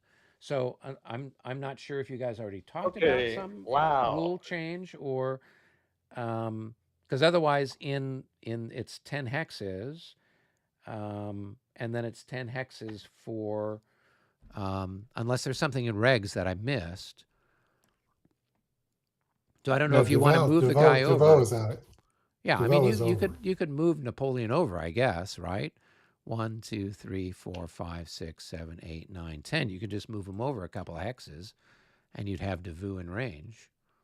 But once he broke the 10 hexes, didn't the activation break? Well, yeah, it if it's would, 10 but hexes, it if should be they're broken. laboring Right. under a misapprehension, then I think it's only fair that they just move him back, right? Because they didn't know. So that's why I was curious what Oh, was I going see what on with you're saying. that. Yeah. Yeah, I'm not seeing anything in the special rules.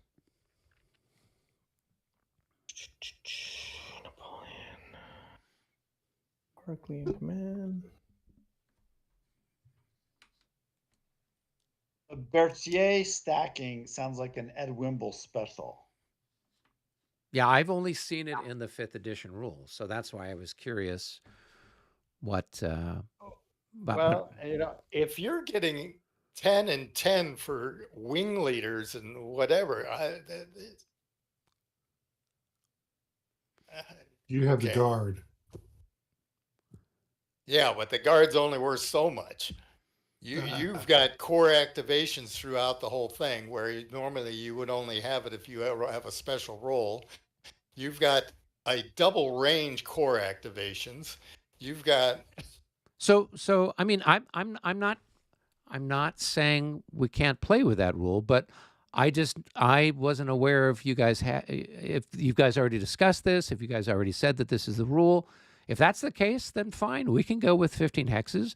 But I was just saying I didn't see anything in the rules for regs that had that, and so I didn't know if this was something that you guys had made as a special exception, No, or not, since I wasn't privy to the conversation last week. So if it's a case where you guys are playing with 15 hexes, then fine, we're playing with 15 hexes. I just thought I'd bring it up because I didn't see anything. Yeah, in the no, rules. I understand. Yeah, I understand. I just kind of thought it was there, but it definitely could have been, and would have planned differently if that was only. Yeah, please adjust. But yeah, so I mean, yeah, I'm not seeing anything anywhere. Yeah. So if it's the case we want to play with it, then we can play with it. If we don't want to play with it, we don't play with it. I just thought I would bring it to somebody's attention because we don't want to get 3 turns in and then say, oh, you're out of range or this isn't working or whatever. So let's decide on it now. What's everyone's opinion on it? Normal range. So we have 1 vote for normal range. I'm sure the French are going to vote for extended range. Brennan, what's your opinion?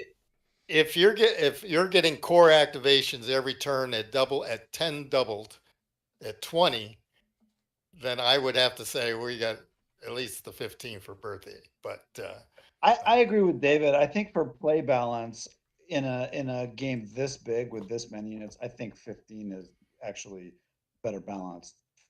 Okay, overall. cool. As I said, I don't have an strong opinion on it one way or the other.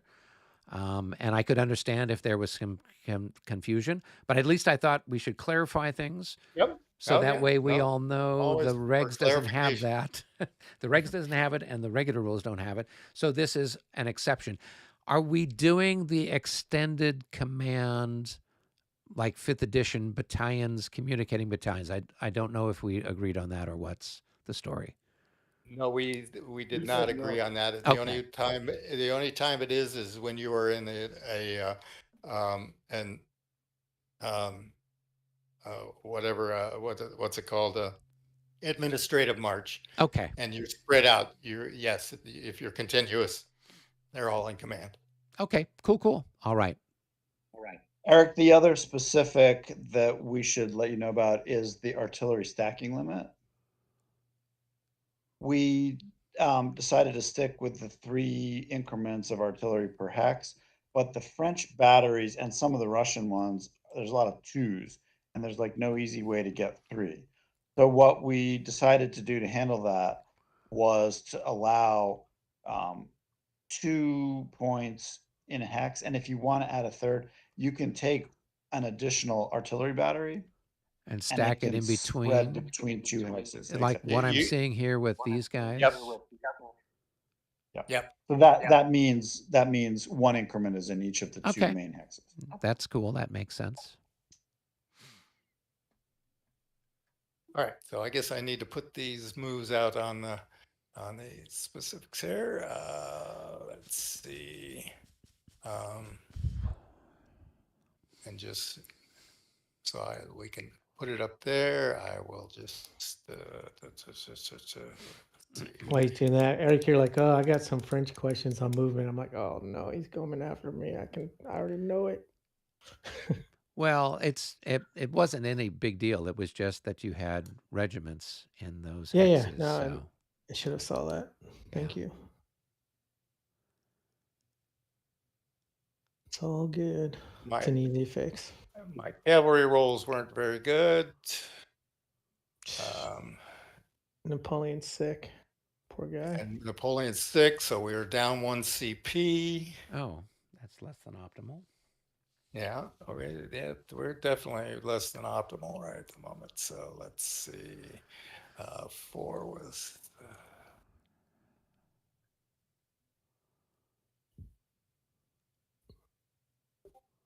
4 is 14th.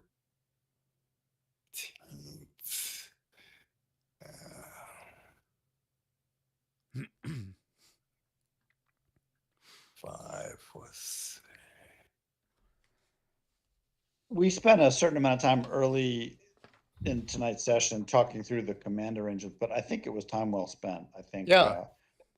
to get the structure clear. Yeah, no, yeah. We did a lot of housekeeping to begin with here and stuff, and I think so I don't know how far we're going to get along here tonight, but the armies are big and complicated, and until you get a sense of how it's structured, it's easy not to have it really work.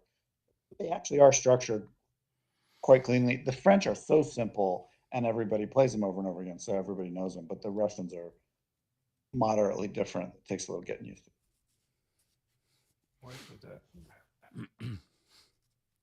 On a side note, Eric, Ty something or another pinged me about playing in Consum. I told him to talk to you, that you're organizing it. Oh, regarding Dresden or regarding a La In Bataille? general, La Bataille. Okay. He's like, Rick, I see that you're running a game. I'm like, no, I'm not. Yeah, you're, for whatever reason, you're not on the list. Or are you on the list with us with Dresden or not? No, I'm not. Okay. Yeah, just let John know. It doesn't matter. Yeah, I didn't hear from him. I heard from some other guy who's coming in from Australia, but he wants to play a different game. Yeah, he was interested in that new ALAU 1807 from Sound of Drums. So Okay. he might either observe the game that I'm playing with Michael, or he and I might play a game after Michael leaves on Thursday. So All right. Bring Ayla with me as well. So if So- people want to break out and play, yeah. they can. cool. There- Yeah, or we could there's- play it in the evening too. Okay. I just went live with our new assignment. 1 is the first corps de vous. 2 is Nancy. 2 and 3 are Nancy and Nansete and Latour Maubers. Those are the cavalry with Marat. 4 is the 14th Division of Eugene. 5 is the Italian Division of Eugene's. 6 is the Young Guard commander. 7 is Montbrun's heavy cavalry. Then we got the other 3 were light cavalry rolls. Colbert is 10, Goyot is 11, and Pajol is 12. So those are ready to go into the cup. Into the bin. So that's who they are.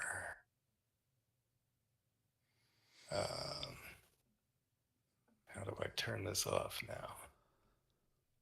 You should just be able to hit end share. So there should be like a button maybe down in the lower. Stop streaming. There we Yeah. go. Got it. Yep. So that. So that's the assignment.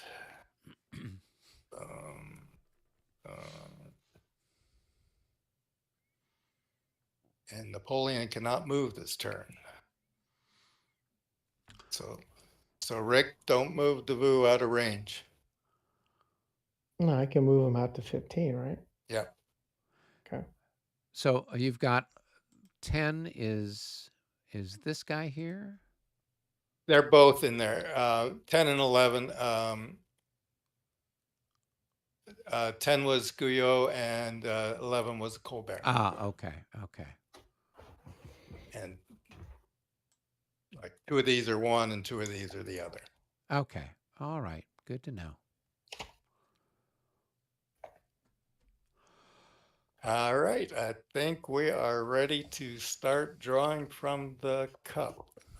Let me just get rid of this guy. Or we'll put him down there, whatever. This cup doesn't allow you to, when we've been pulling the extra one, it doesn't allow you to put it next to the current. So we've just been sticking it down in one of those unused news boxes for when we do pull a second chit. Oh, okay. So it's not quite like the Lenny one where you can stick one like right below between the cup and current and that type of thing. So. Well, you can always just put it over here by the 1 and the 2 and the 3, right? In the order Yeah, that we they can. come up. Yeah. Yeah, you can. Yeah. So. All right. Well, David, why don't you go ahead and draw the first one as All right. our representation of Oh, Napoleon? well, and before I do that, what were your assignments? So let's see. If we're starting down in my part of the universe, Mu number 2 is the 12th Infantry Division, which is these guys here. Mu number 5 is the heavy cavalry that's over here. Mu number 8 is this light cavalry. Mu number 1 is this corps. And then you move further up, and then it's there by the Great Redoubt. Mu number 3 is Dokhtarov's cavalry. This other Mu. I'm trying to find out where the other one is. Further north. Where's your other Mu, Mitch? They're in here. Okay, so Number that's 6 for the Doktorov? 6th Corps. It's in okay. the staff. Okay, In the staff. so So he controls both this guy and there this we guy. go. Okay, cool. Just stick the move marker out here. And then we also have one here by the Great Redoubt. Right, yeah, we already typed out. So that should be we had then the cavalry down here in the brush past their check. And I think we also had the cavalry up, the Cossacks up here in the north past their check. And then there was one more move that you had. 4th Corps, Tolstoy near Gorky. Yeah, over here. Okay, so that's all of our exciting moves. So we had our 6 moves, and then we had 1, 2, 3 successful light cavalry rolls.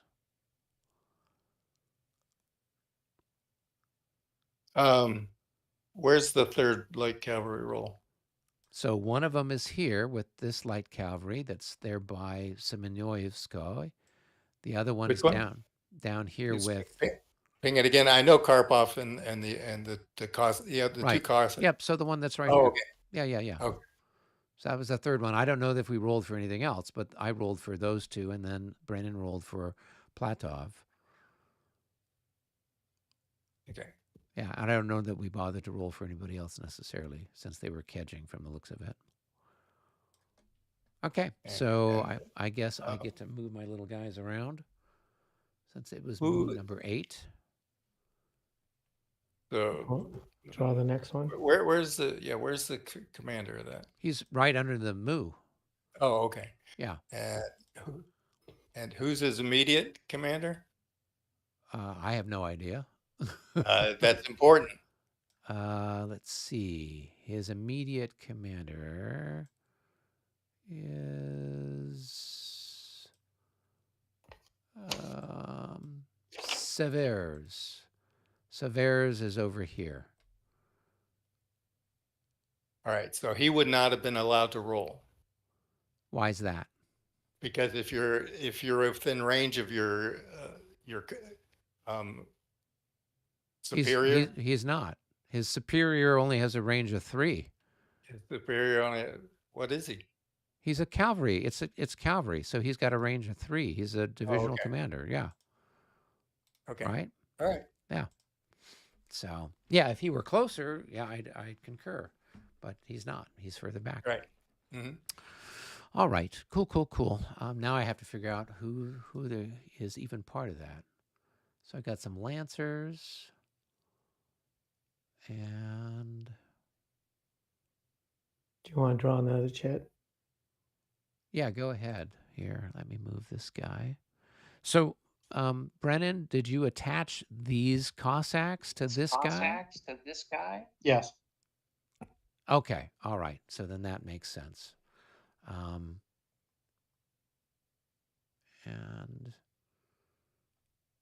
so this guy's out of command because he's too far away. I was looking for the Lancer, and I'm like, this is a wrong Lancer. Yeah, he didn't want to block access, so he had to step back. So the brigade is not fully. Okay, so 1, 2, 3, 4, 5. We can bring this guy down here like that. And then who's ever running the guys up top, number 15 can move. Okay, that's the Cossacks. I'll move them. Whoops, I hate when I hit the wrong button. Not as bad as hitting next turn twice. All right. Cool. All right, I think, and then I'll move the leader, and he's got to keep his guys within a range of 2 from the looks of it. Right, okay. All right, so that's done. I'll go park that off to the side. Are we just going to pile up our moves by the Grand Battery? I mean, the Great Redoubt? So we can find them again easily? Yeah, just keep them in order. Yeah. So with cavalry and line, is Regs 30 the one where I have to pay extra No. every other hex? Nope, that's only for infantry. Cavalry. Only infantry. Only for infantry. Okay. Yeah, and there's no -2 on their movement or something like that, like you'd have in other ones. Okay. So, what did we get? Another chit? We got that one. 15. Okay, let's go ahead and pull another one while we're in the ballpark. I'll grab one. It's the artillery phase.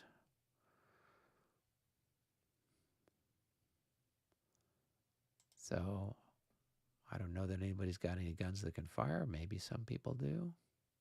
I don't think so. Not me. Maybe from here. Didn't we have one here from the Great Redoubt?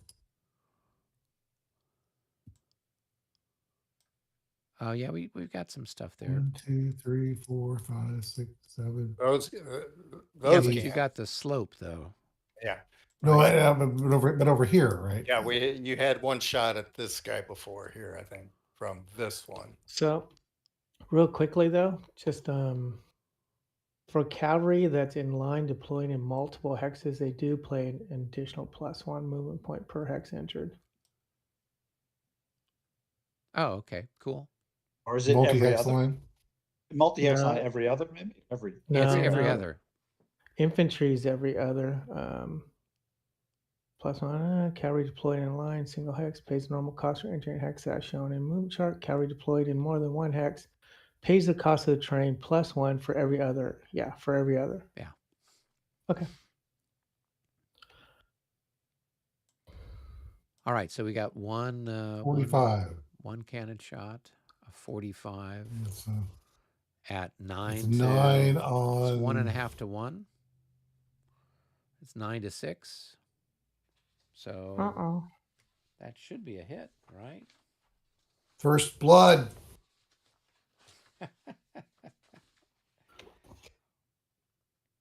On this day. Yep, it's a single hit. Yeah, 42 to 66. All right. A little higher, and I would have got that leader. The French have got lots of leaders. True that. And they passed. Got that. Let's see. I think you don't have to mark artillery for that. But now, do we mark the ammunition? Are we tracking ammunition? What's Oh, up it's with because No, it's we in are. the Great Redoubt. It has that. But he's on in the it. Great Redoubt, and they don't have to track it there. Oh, really? Okay, that's cool. But the rest of them do. Yeah. Okay. Let's see. I would have had a fire Worth it? No, here, that's not even worth it. but we moved these Cossacks in here, so they don't have a shot anymore. Okay. Well, you know what you could do? You fire at the Cossacks, and then you just do the calculation for ricochet. Not allowed to do that, sir.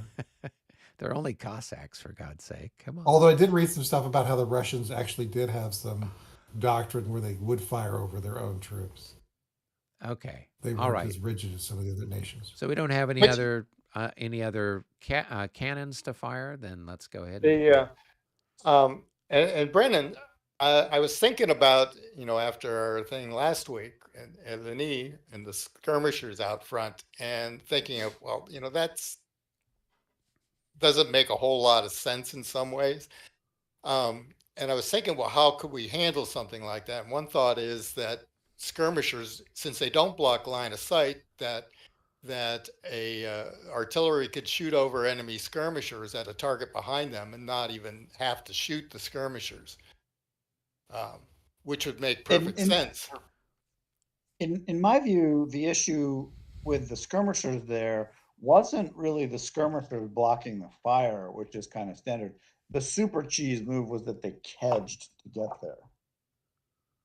Well, that too, but even the whole thing of just throwing out skirmishers to be, kind of sacrificing them within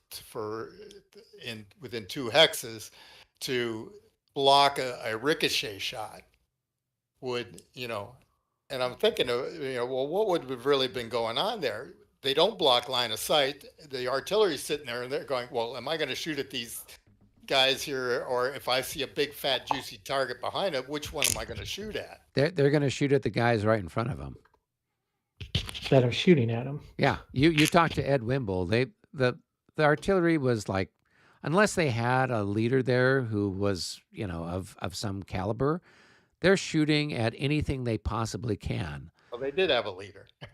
Yeah. So, but historically, they're just, if they can fire their guns, they're firing their guns. And if there's something at, crazy long distance, they're firing at it. It's just like, come on, guys. Hold on to your powder there, at least. All right, so we've drawn a French. Looks like it's chit number 4. I have no idea where that's at on the board. Where is chit number 4? It's right here in the middle. It's the 14th Corps. 14th Corps. Oh, okay. Well, it wouldn't be the Corps. It would just be the... Of 14th the division. I'm division. sorry. Okay. Yeah, 14th division there. And we got a few things out of command there. So actually, that's it's out of command. Russian, do you want to pull one? Sure, I'll grab one. And it's maneuver unit number 5 for the French, which is also in that same part of the universe. So you're going to move number 4 and then number 5, I guess. Oh. You want to grab one more, see if we get a different part of the board, different player. Here we go.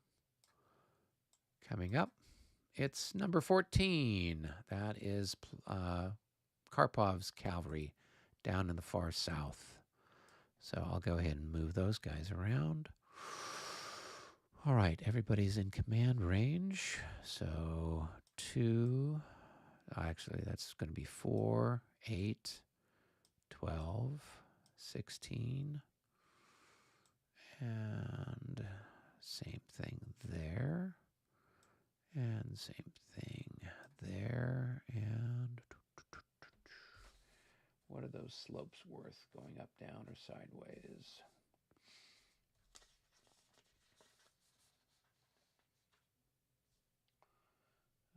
+1 for the ponies.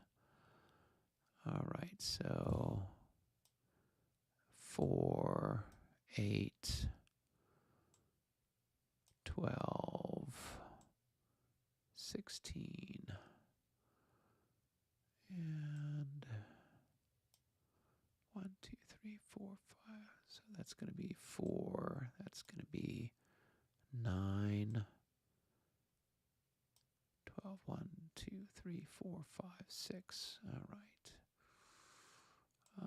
1, 2, 3, 4. And everybody else. 2, 3, 4. 1, 2, 3, 4, 5, 6. All right. And 1, 2, 1, 2, 3, 4, 5, 6. Okay, they're all in command. So only one guy's out of command for future reference. Okay. All right, he is done, and we will flip him over to indicate freshness. Which guy's out of command? This one that's here on the road. Oh, I'm he's just putting outside. it because he was in command at the beginning, but now he's out. 1, 2, 3, 4, 5, 6. So I just thought I'd mark it now, so that way I remember. Yeah, that's fine. Yeah. Okay. Oh, Cool. did you use one of the markers? No, I'm using the OOC thing instead. I like it better because otherwise our okay. uniforms look the same. It's like, okay, I can't keep track of who's who. Oh, they just had these as well. Yeah, no, I don't like those because they look the same as the as a lot of the units, right? Got it. Yeah. Got it. And you get to use a hotkey. Woohoo. Yeah.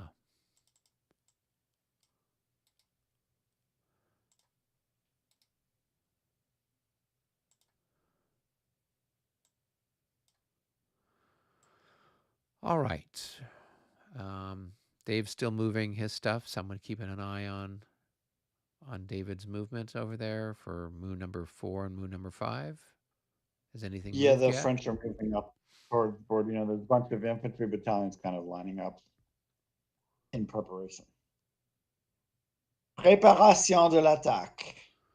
There you go. That's the way we like it. Because then you aim for the wrist. Well, unless you're a foilist. And then you put it right on their shoulder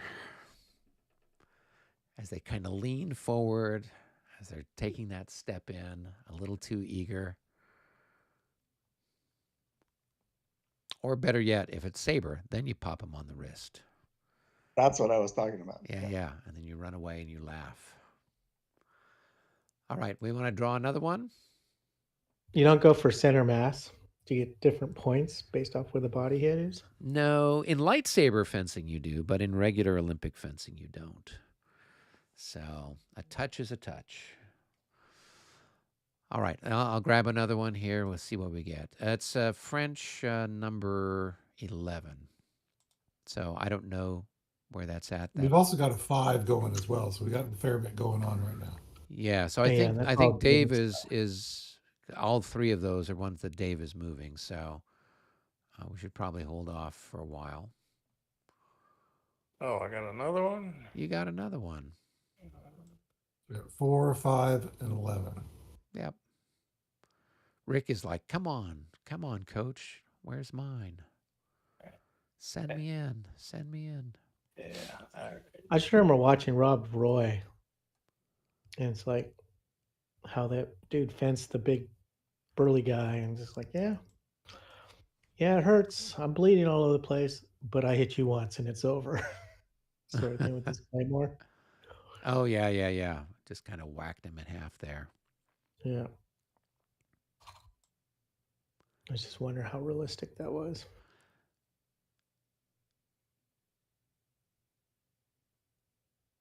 Well, normally what would happen? I mean, what does he do? I think he, in the final duel, he like grabs the guy's sword with his hand, right? And that way, then the other guy can't defend himself with his little rapier or whatever he's got. So I don't know how well that would work. Yeah, he seemed too quick for that, but oh. Yeah. And the dude was really tired. You guys have the French have a lot of light cavalry to the north end of the map. Did it make some rolls and not do very well, or are they live and active? They made rolls and failed them all. Oh my God. Yes. They were so upset that Napoleon's sick that they were like, stop and wanted confirmation. So let's go down. Send written orders.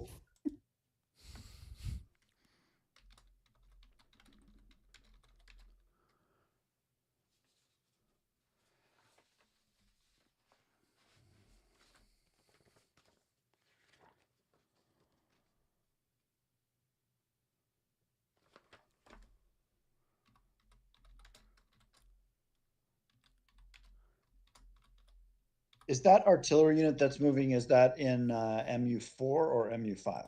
That's in 5. So 4 is Started right. done. 4 is done. Okay. Yes.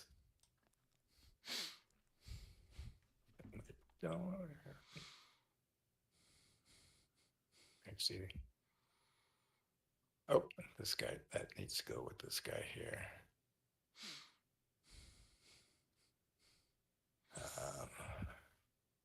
Yeah, okay.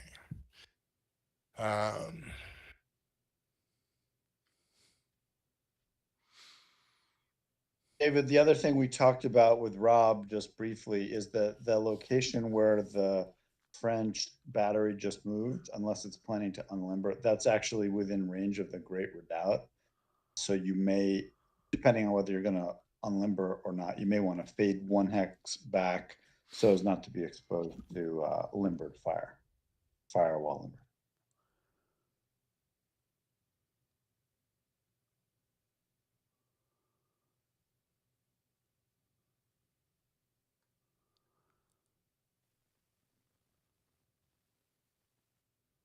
The way that's set right now, that only has the along that line.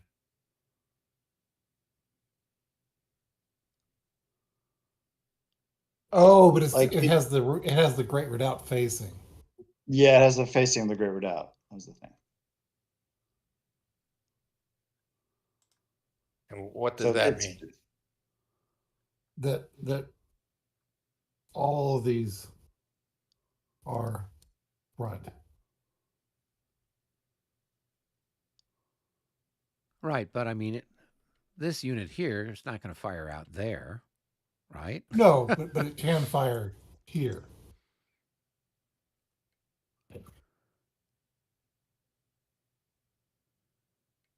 Yeah. Does that so, mean like it can go down this hex spine sort of thing? so you're saying it's got an arc out this way Mm-hmm. and an arc out Yeah, this like way.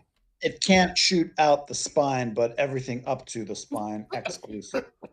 So it couldn't shoot this hex. Nope, but it could shoot it, but it can shoot this thing. Okay. That's right. Know your weak spot. I'll get right on that. As soon as I sweep the right. Freaking militia. Yeah.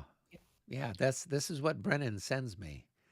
It's like you can stop him with a militia, Eric. He said something about, it's only Rick. And I said, never say something like that. Never say something like that. I only made that mistake once. I will not make that mistake again. And Rick, I did apologize. It's totally good.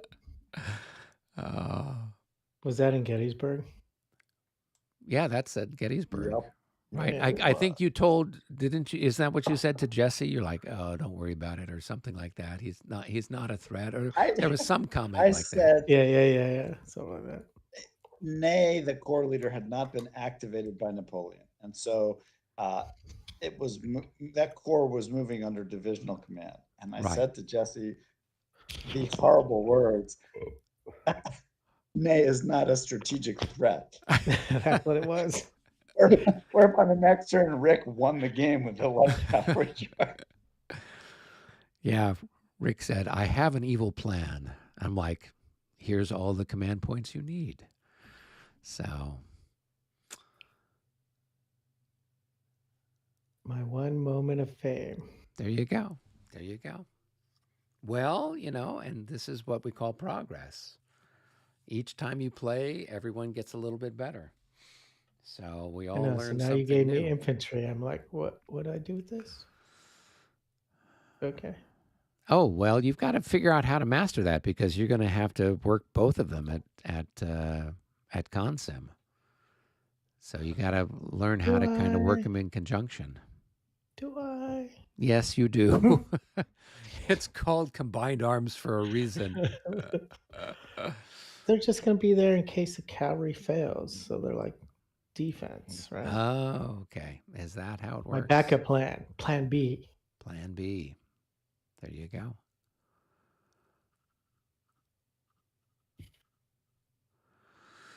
Are you going to organize a meeting for that? For us to talk? Yeah. I'll send something out. Right. Let us know when you're working on Moo number 11, Dave, and then we'll draw I another will. one. Yeah, it'll be shortly here. Okay. Yeah, and I will have to send an email out to everybody. Try to find a time that works fairly well for everybody mutually.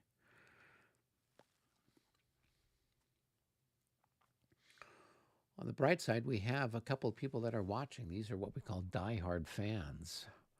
They made it past that first hour. Yeah. Well, the first hour and a half or more, we were all chatting. So, I was like, I wonder if I should suggest Eric not to start his live stream until we're ready to chip pull. well, but oftentimes we discuss things that Tactics have and stuff, value. yeah. And so what I usually recommend people to do is to, when they're watching this on playback, just hit it at ×2 playback speed. We all That's sound like smart. chipmunks, but you can get through a lot of the game, and then you can slow it down when something's interesting coming along.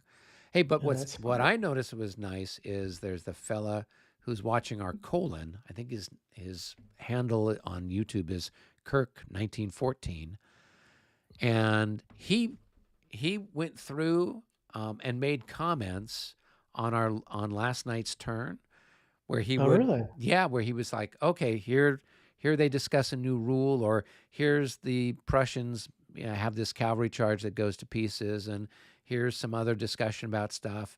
And then he's got this one comment who's like the funniest thing on YouTube, and it's some comment that Michael and I are making about how we can't keep all the rules tracked in our head because we got too many rules or whatever else. So yeah, so he's got all these little comments, and then he's got little timestamps for where to go Nice. look it up. Yeah, so I got to write a note saying thank you for doing that, because I used to do timestamps for these live streams, but then it Mhm. just got to be just too cumbersome to try to do. Yeah, yeah. And most of the time, like when I was first playing it, I would try to make notes off to one side, so then I could do timestamps more easily. But then half the time I'm playing the game and I forget to make notes of, okay, it was the French charge turn at the hour and 10-minute mark, kind of a thing. Hmm. So I figured, okay, if anybody's watching this, put it on double speed and have a grand time. It's a good idea. There. I'm on 11 right now. So Cool. 2, 3, 6, 7, 8, 9, 10, 11, 12. So that's the third. Is that the third or the fifth light cavalry or the second light cavalry? That's the third. Okay. Somebody want to pull another pit? You wanna- Should be Russians pulling, I think.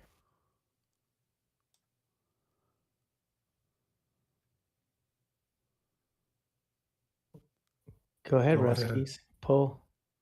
So Dave, can you tell me their path, how they moved over there? Yeah, they just basically 1, 2, 3, 4, 5, 6. Next is Okay, so they regroup. basically went around the infantry. Okay. 10, 11. Yep. Okay, cool. Next jet is regroup. Oh, that's less than optimal. Let's look. All right.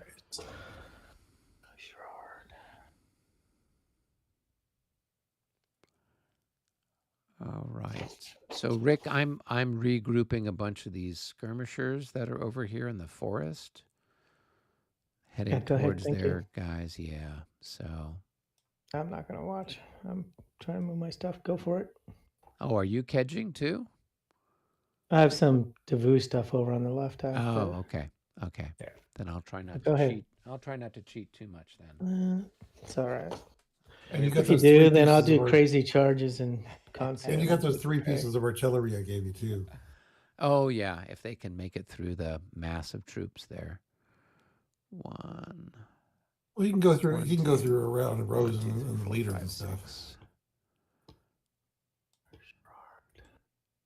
2, 4, 6. 2, 4, 6, 8. I'll move some of it for you. 1, 2, 3, 4, 5, 6, 7, 8. All right, those are those guys.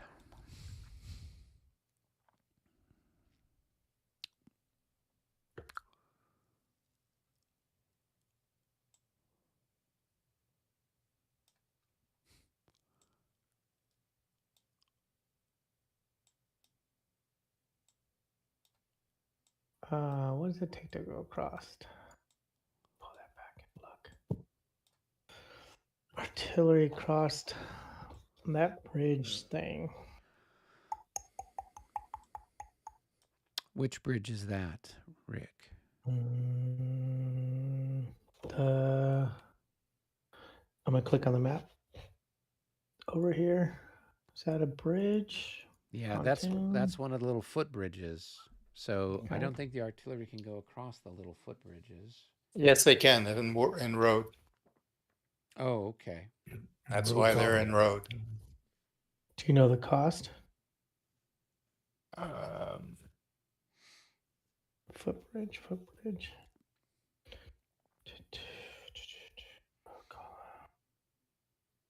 I believe it's considered the same as the ford. Okay. Right. So it says the only effect of bridges on gameplay is to negate the cost of units in road column to cross. So I guess it would be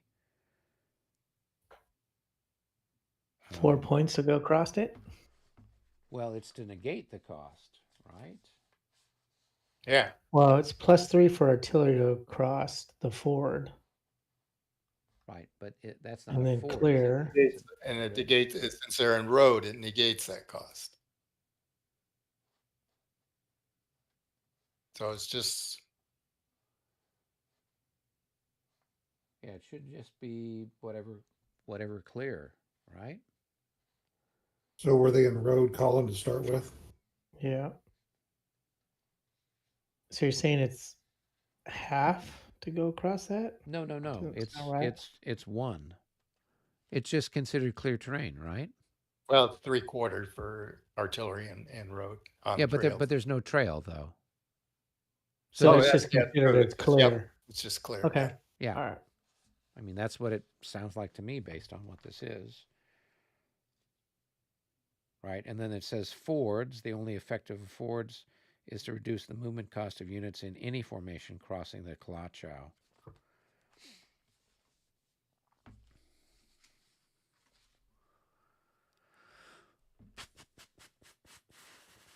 Thank you.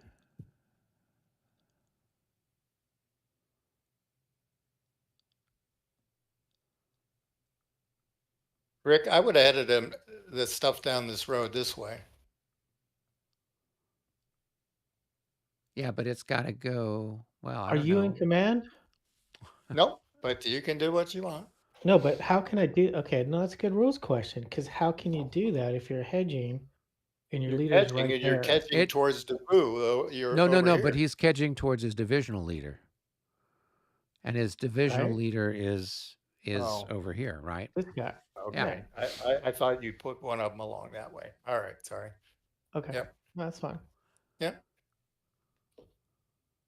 It's like, what sneaky rule do you got that I'm missing? 1, 2, 3. That's right. It's towards your divisional leader.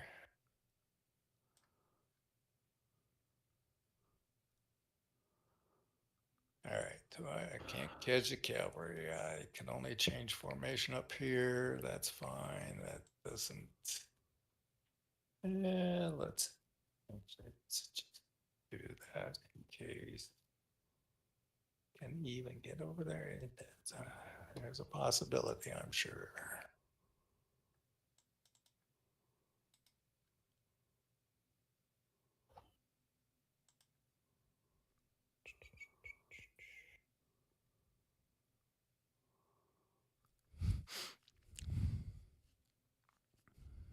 All right, so let's cavalry. That's 9, 10.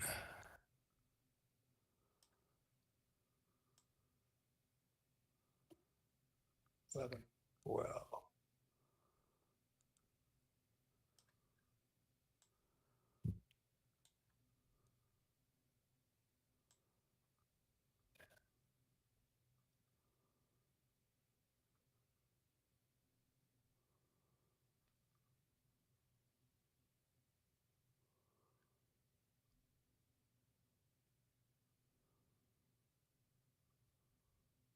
All right, who else needs to catch down here?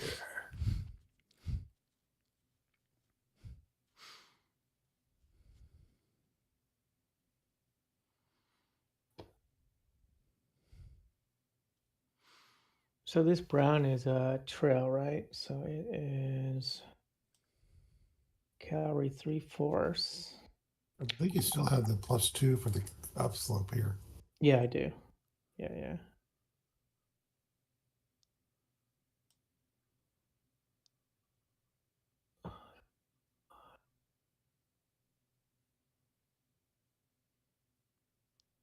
I'm trying to see if I have a couple more movement hexes of movement though. For this one, I got it as 1, 2, 3, 4, 5, 6. Well, isn't it 3/4 movement though on trail? Yep. Yeah, so you can basically for 6 movement points. But you got to pay for the upslope twice. You're. All right. Well. No, well, usually What? usually you don't pay for the slope cost if you're on a trail or a Yeah. road. Well, you don't. No.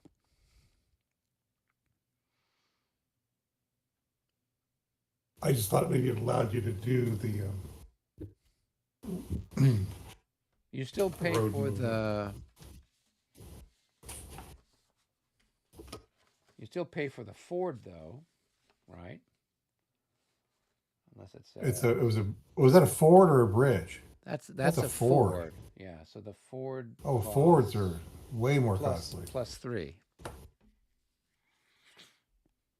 But I guess they were already over that one, is what they were saying.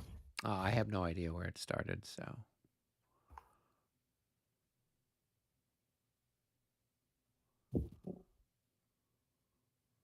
Yeah, so I think it was like that, right? Your guess is as good as mine. So, but Oh, I don't thought I it was. still I pay? thought it was. I Don't did I think it still was pay one for hatchback. that? Well, you're not going What is across the that's a dry Kalacha. stream bed? Let's see what that costs. Yeah, I don't think the stream Dry bed costs stream. for anything. And we can put it one back. That's fine. I don't Yeah, remember. it's only getting across the Kalacha Ford that's more expensive. The dry stream bed has no effect. Yeah. Well, I'm fine. Let's assume it was like that. So 3. And then you can go 4 hexes. Yeah. Which is pretty much where you had him anyway. Yeah. And then forward for infantry. +1. 1, 2, 3, 4, 5.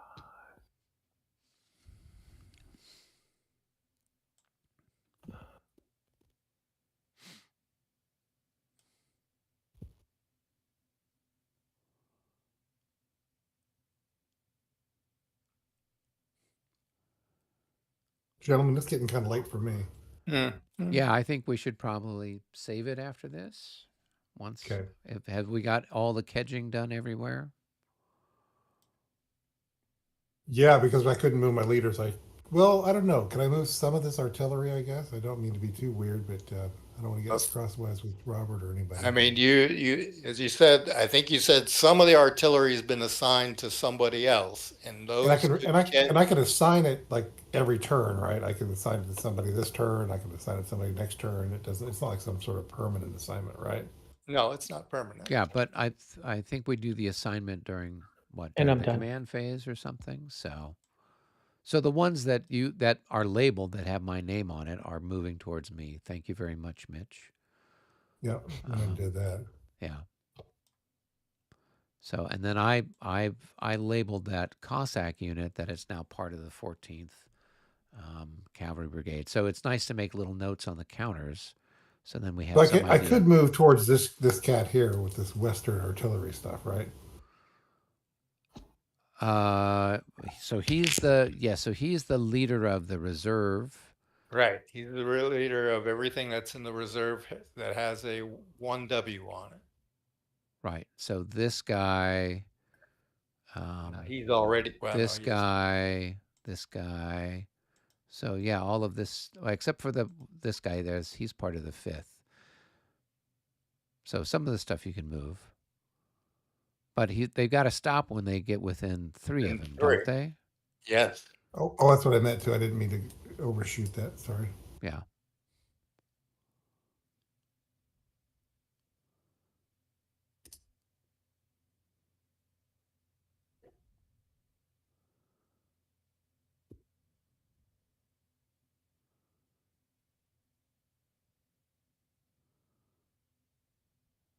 And I guess this guy could move one more forward.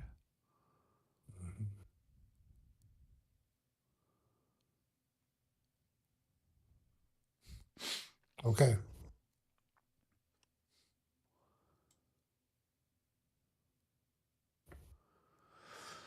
All right. Are we kind of done then with all of our stuff that was out of command, in command, all that good stuff? I think so. I'm done with Roberts, and I'm done with my stuff. Okay. Should I mark all my stuff that I'm hedging as out of command? Just to keep it clear. Yeah, it's probably better to do. That way All then right, we all kind of know. Eric, over in the Bagratian flesh area, there Oops, are two skirmish battalions that are out of command. Oh. If you want to move them. God, who do they belong to? Oh, they belong to the 12th. They'd be going over that Yeah, way. they're in like totally the wrong place. Yep. Yeah. I'll leave them where they're at. Okay, good. Yeah. Yeah. Yeah. It'll provide some fun fodder for Rick at some point in the day. Come on now.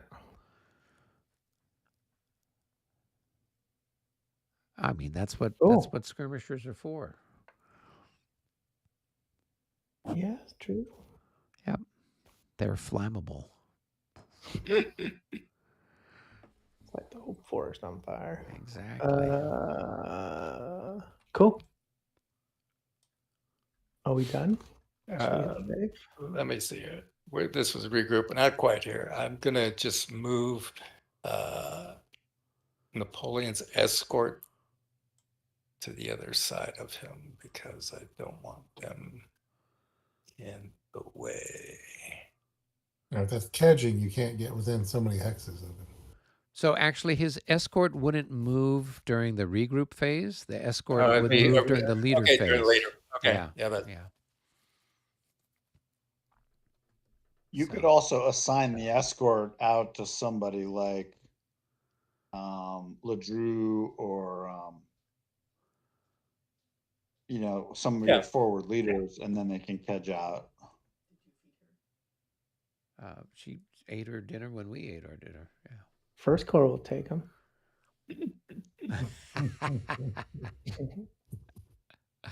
We have no pride. That's right.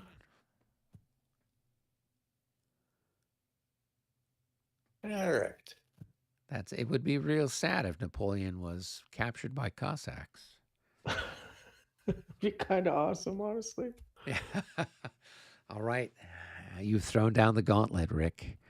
It's time for me to send my Cossacks over there. It's one of those things nobody will ever forget. Oh, yeah. Like poor Ed Wimble. His Napoleon getting captured at Austerlitz. That is something that's legend. Okay, so we're saving the game at this point. Everybody done? Ready? Yep, I think so. All right. Okay, Moscow 2.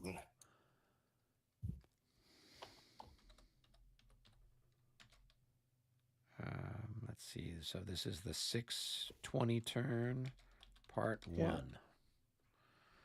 Part 1. Cool. I thought we made a lot of progress.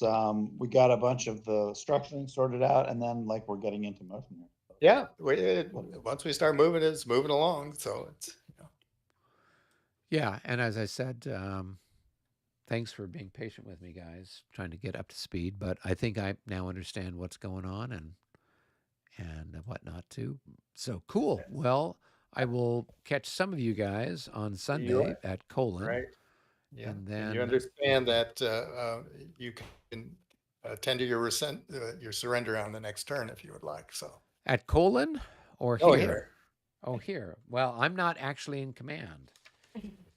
So I think Brennan is playing Kutuzov. He's sitting back,